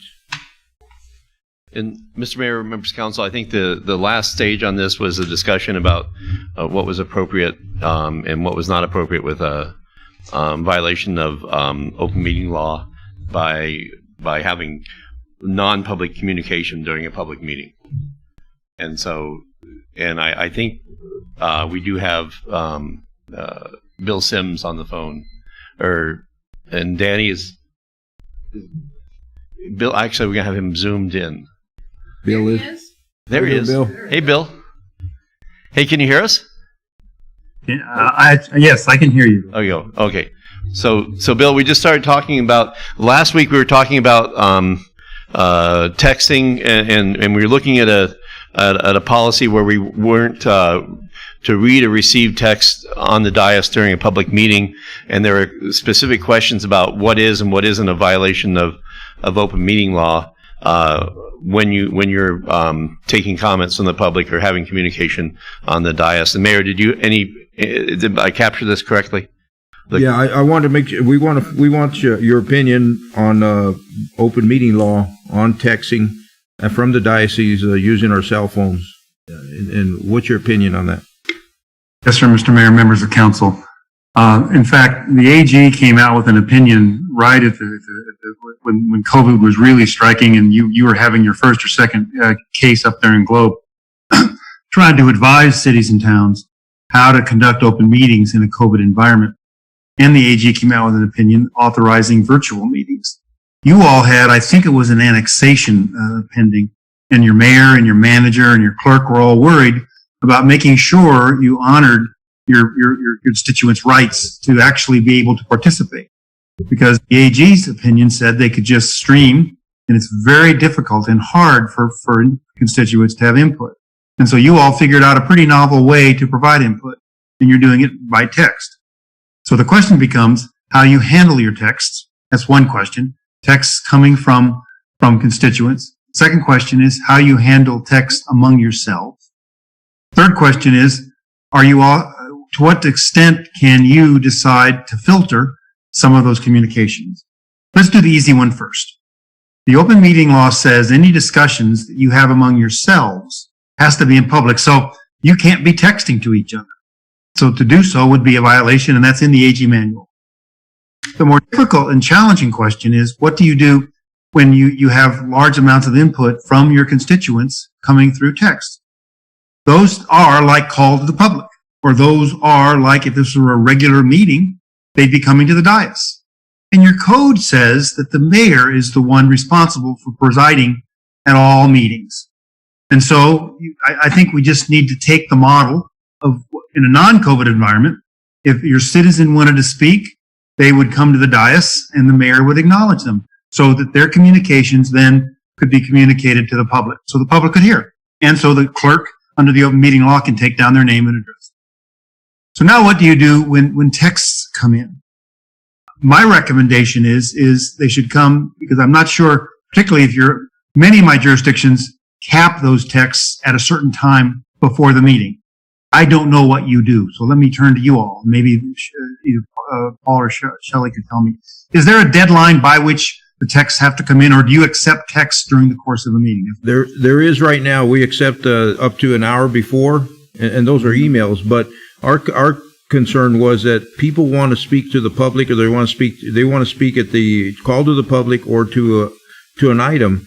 So how do we filter that so we can capture those and not break the open meeting law? So we don't have a process right now. What you're saying is your procedure worked for emails an hour, a time set before the meeting, and that's what all my other jurisdictions do, because then it doesn't present you with the problem you're experiencing now. Your public is very interested in what you're doing as you attempt to protect them. And so they want, and I respect you for trying to figure out a way to say, well, Sims, if this were a regular meeting, they could come into this room and sign up and they could talk. So I want to be able to allow a text to come in, and that's what you're doing. So the question becomes, how do you manage those? So my question now, have you started that policy, or are you now implementing that policy? Have you done this yet? No, I think what we're looking at, we were talking about having a council cell phone that has a phone number that people could text the clerk, and the clerk could share that to facilitate those people who don't have email but do have text. Instead of feeling the need to text a council member during the meeting, they could text to the clerk, and then the clerk could publicly express, that we have somebody lined up for the second call to the public, or they want to speak to the item, or they want to be called back, and funneling that communication as you would through a regular meeting, funneling it through the clerk with a phone that we would designate just for that. Well, my question was that if a constituent messages me on my city cell phone, the city cell phone is posted on our webpage, it's posted everywhere, it's public knowledge what my cell phone number is. So if they were to message me, and then I was to message back to them, you need to then send that text message to this phone number, or you need to send it to that phone number, or if I forwarded that information to the mayor, am I breaking open meeting law by doing so? Well, a good question. Now let's just back up. Let me get to that. Let me first answer Paul's. What you're doing is a problem with the AG opinion. When the AG opinion was issued, I talked to the league's general counsel, and I said, they're forgetting that a large number of Arizonans don't have a computer and don't have Wi-Fi. And so they are unable to stream meetings, and how can they participate? And the AG didn't address that. You are. And this policy is doing that. And now we're trying to figure out how, that's why I'm asking these questions. You're trying to figure out how to implement without breaking the open meeting law. The best way to do it would be treat this as if it were a call to the public. All communications should be channeled through as it were during any meeting to the mayor. But the problem is, if you're going to allow technology, you're going to allow messages to be coming in, the mayor doesn't have the capability to look at his phone and see if that's why I do believe, if we're trying to model this after an open meeting, is you direct, and you're trying to help your citizens who don't have Wi-Fi and computers, but they do have cells, is they send a text to the clerk. And the clerk then would compile all those, and I'm going to get to your question in a minute if it comes to you, a council member. And I don't think, much like this were an open meeting, I don't think you could filter out persons who wish to speak. And so if messages come in, the clerk would tabulate them, and you may have to have a second person with the clerk because she's taking the minutes. And then they would present that to the mayor and say, these are the people in the queue. These are the folks who wish to speak.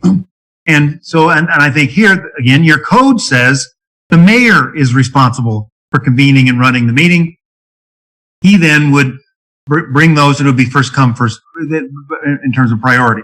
Now, having said that, if you have too many, I've been in open meetings where then the mayor has to say, everyone will have a limit of so many minutes. And let's assume that a number of constituents are calling as one group. You're allowed, the open meeting law says, the AG says, to have them pick a representative so that 10 people don't send you the same message. Now, let me answer, was that a council member who asked if you get a text during the course of the meeting? Councilmember Leatham asked about if he has a text from a constituent and he just wants to pass it to the clerk. Is that a violation?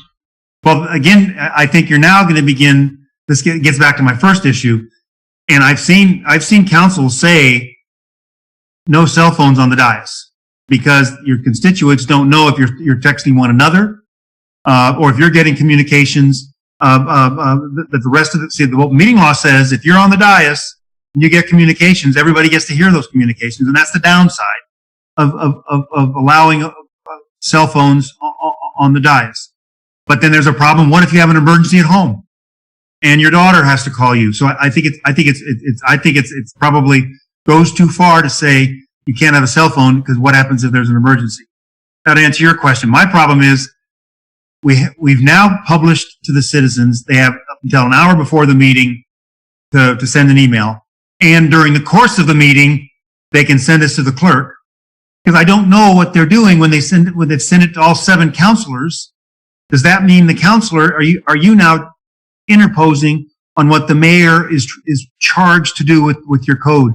And so my view would be, is if that comes, I think, and if you're going to allow cell phones to be on during the course of a meeting, I think the right answer is to say you can't answer, they need to, or you need to direct it to the clerk. Because if you send it to the mayor, you now have communicated to the mayor in a message that the rest of the public doesn't know about, and that's technically an open meeting law violation. So I guess I'm trying to keep it as open as possible. You are my only government, and I'm the town attorney for 10 towns and cities that really have reached out to protect the small citizen in Arizona who doesn't have Wi-Fi, in saying you'll accept texts during the course of a meeting. I think, but at some point you got to draw the line. Because, Counselor, if you get it and then you send it to the mayor, you can't. That's an open meeting law violation because you just communicated to the mayor in a way that nobody heard. I think Bill, you have to send it to the clerk. And Bill, I think Councilman Leatham wants to talk more about his question. Go ahead. Okay. I'm sorry. Okay. Send it to the clerk, then I'm fine. So yeah. So okay.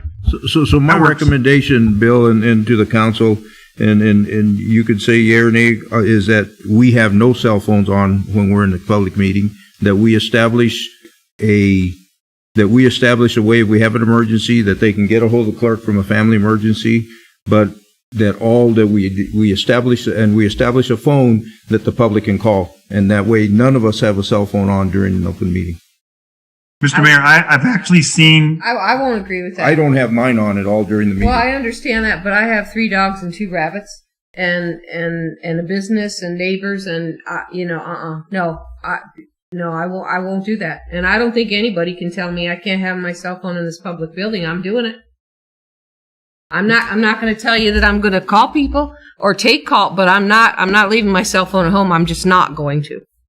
Mayor, that is the counter. I mean, I have seen public bodies where they put the cell phones in a basket as they step before the dais. But I think you as a council have to make that decision. That can't be imposed by the open meeting law. So what are you going to do if one council member, such as myself, says, I will not do it? You're going to have to get the police in here to get my phone because I'm not giving it up.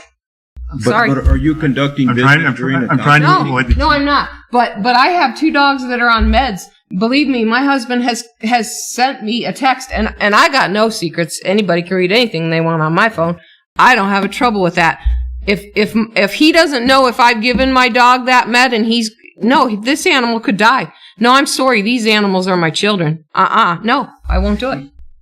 You have the right to say that. The council could adopt a policy and you would have exemption. No, I'm sorry. Run over here and say, whisper to me? Bill's. Well, no. The issue is perception among your constituents. And I have seen criticism where where they actually talk about council members doing all the business on the cell phone. You may have a validly perfect personal reason why you need to have your phone. I'm just saying some councils have adopted a fairly rigid position. But I can't, if you say no, there's nothing I can do about that because I can't have a chief come in and arrest you. But I think one way would be is you all gave your cell phones to the clerk, and if an emergency comes up, she would notify you. That way, there's no apparent improper communications with either yourselves or with constituents. No, this is America. Sorry, no. I'm trying to find a compromise. I know it's America. I'm just saying, if you say no, that's your right. I don't know what the rest of your colleagues want to do. What would be the difference from the cell phone to having our iPads in front? If you said no cell phones, you'd have to say no iPads in front. That's a good point. Do you have computers in front of you? Yes. Some of us do. Sorry? No, not personal computers. We have iPads that are issued from the city, But so couldn't we can you look message? Could you message somebody through an iPad? It could be an email. That's a good point. That's a really good point. But that's a good point. All of my concerns about a cell phone, I mean, it could be replicated. If you have your city computer, someone could be communicating to you. Each of you could be communicating with each other. That would be a clear violation. And so I didn't realize you have active computers at your desk, and I suspect they're connected to the internet, and I suspect you get email. Is that all true? Yes. Yep. We could. So then what about designating a cell phone that's the only messages that we will receive from the public. The public cannot text us or message us personally while we're on the dais. That they'd have to go through a cell phone through the clerk. I'd agree with that. That works, Mayor. That works. And the Bill, and I'm just want to chime in just for something. I don't know if it helps or hurts. Bill, you had said you having all communication in public meeting must be public. If you had your cell phone in front of you and you saw that it was a phone call that you needed to take, that you step out. It's happened. You step out and leave. It's happened. Some of us have work. Yeah, and so you just you excuse yourself from the meeting and say, yes, I have to take this call. So now you publicly said, I have to take this personal call. I'm going to step out, leave, and you've disconnected yourself from the meeting. So you have that because we all have family members and things we need to do. And that explains to the public because you're stating in a public way the reason I'm on my cell phone is because I have a private issue. I need to step out and take care of that. So then the only time they really wouldn't you wouldn't be on your phone unless you saw it, picked it up, and stepped away. And that clarifies to the public that the transparency that the only time I'm using my cell phone is when I'm about to take it and step out. Paul, that would be a great compliment. What you're saying is if people have the personal need, that's one of my comments about 10 minutes ago, is you may have a personal need to be able to be in communication with others, not dealing with town business. So that would mean you'd be able to sit at your desk with your cell phone on. And if the cell phone triggers and it's a personal call, the way to make sure your constituents know you're not dealing with the public's business on a cell phone while you're on this dais is you say, I need, Mr. Mayor, I'd like to recuse myself. I have a personal call that I need to take. It's urgent. That way you've shown the public you understand the importance of communicating publicly about public business. You've also preserved your personal needs to be able to talk about a sick child or a sick animal, and you just step away from the dais and take the personal call. That's a great suggestion. That is. So what we currently have is what we're going forward with, then, correct? That we go with a designated phone for any comments. I mean, any comments? And Fernando, you want to pipe in too? No, I'm fine with either way. I mean, I do have a daughter with has medical issues, and so I can see why you'd want to keep your phone. But I think as long as, first of all, I believe that you're the chair of the meeting, so I know chairs that do not recognize people on items, and so that's the chair's prerogative. So some of them make them only do it to the call of the public. So, but I applaud you for wanting to include the public and let them chime in as much as possible. So I think the best solution is to have that publicized text and be able to communicate. The only thing that will be hard then is when do you stop it? Because they keep coming in. I don't know where you draw the line. But no, I'm good with us. Honestly, I never really thought about. I mean, I'll look at my phone and see what the headline is when discussion slows down. So I never really thought anybody would think that there was something wrong with that. So it kind of opens up my eyes a little bit. And so, Mayor, members of council, with this solution, we would know that that council can be assured that council is not engaging any type of conversations about the agenda topics with a member of the public, open meeting violation, but simply tracking to see if it's anything personal, and we would have the crawler on the Danny. I haven't told you about this part. Danny can put a crawler constantly, to contact the clerk during this meeting, text all questions, or text to the clerk and or whoever that person is, and because we do need to retrain people not to come to you in the middle of a meeting. That puts council members in a bind. When you have a constituent putting you in a bind, and by doing that, then you see that, and you see that they're maybe it's just that guy with his head blowing up. That's the only thing they send you, because what you're talking about, you can't put the genie back in the bottle. So we need to get the people to send the guy with the head blowing up to the clerk and let them do that. And then everyone can be assured that anything you do with your phone is innocent, it's personal, and step out if you need to respond to a text. Now, would that be responding to a text if it's personal, stepping out also? If let's say that there's a question, what's the dosage on the medicine for the dog? Did you give him the medicine before you left, or do I do it now? But what's perception then? I mean, if you're doing it, you're doing it. If it's a personal, I think you should just step out. Even if it's a text, to go out there and text, it's the 32 milliliters or whatever. But I don't think, Paul, the council members need to disclose the nature of the personal comments. They just need to say, I have a personal call, I need to step away. But I got to tell you, Mayor and Council, Globe has been, once we get through COVID, there's going to be lots of after action reports. And the city of Globe has helped the state.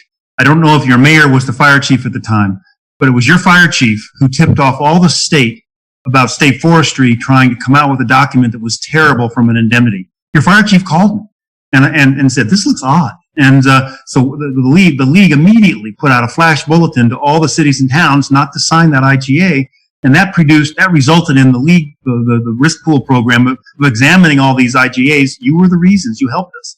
Now on this one, again, I'm the town attorney for 10. None of my others try to figure out a way to allow the public who don't have Wi-Fi to be involved. And you're the first, but it's a challenge. And I think we've heard some strong words here tonight, but I think we have a decent compromise that lets your public speak.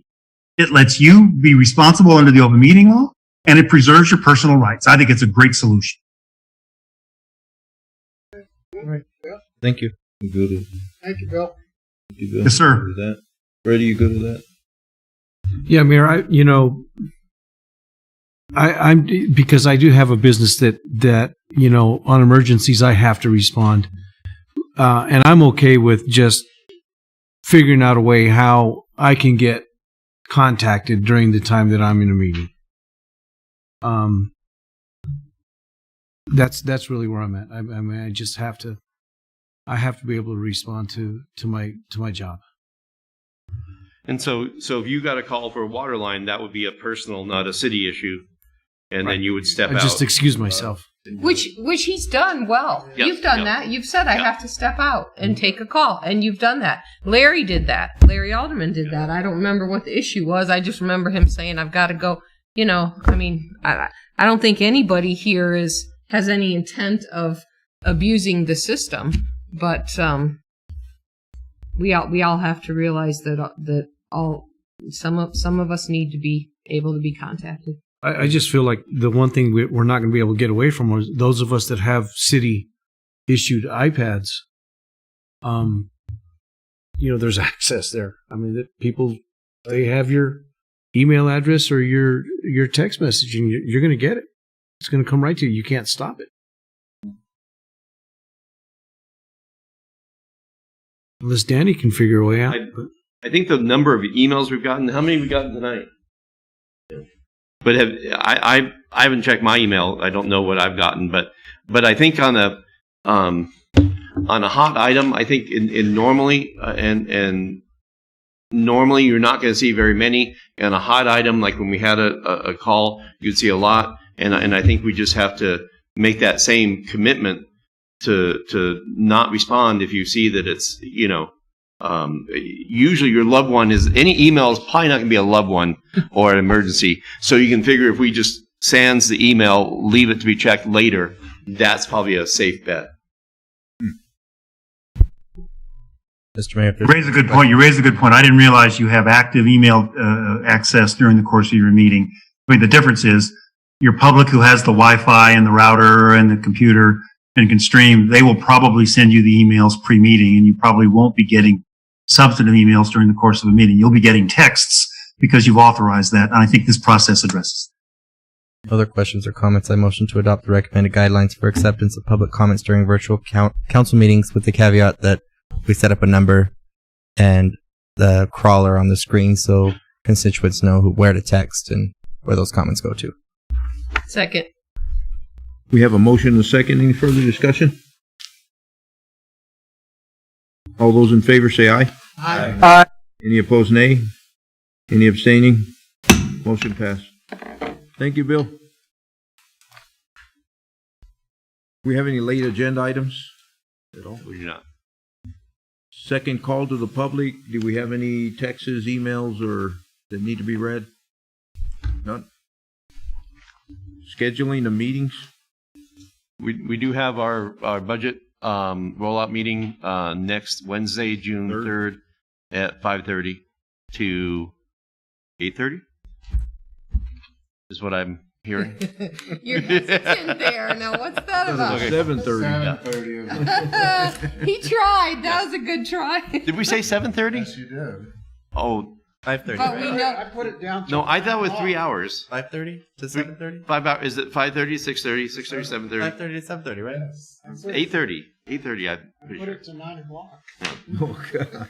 Oh, you can stay. I've been in budget meetings. Just And I will tell you, we're going through the budget now. We're getting everything together. We will the agenda will come out on Friday. It won't come out on Thursday, but we do go to Wednesday, so we have the same amount of time for review. You'll have both Monday and Tuesday before we get to the meeting on Wednesday. So, Any future agenda items? I have one. I would like to see a presentation by code enforcement on not everything she's done, but what the extreme properties, the properties that were in extreme condition, because there's been a dozen of them. And a lot of the public doesn't know.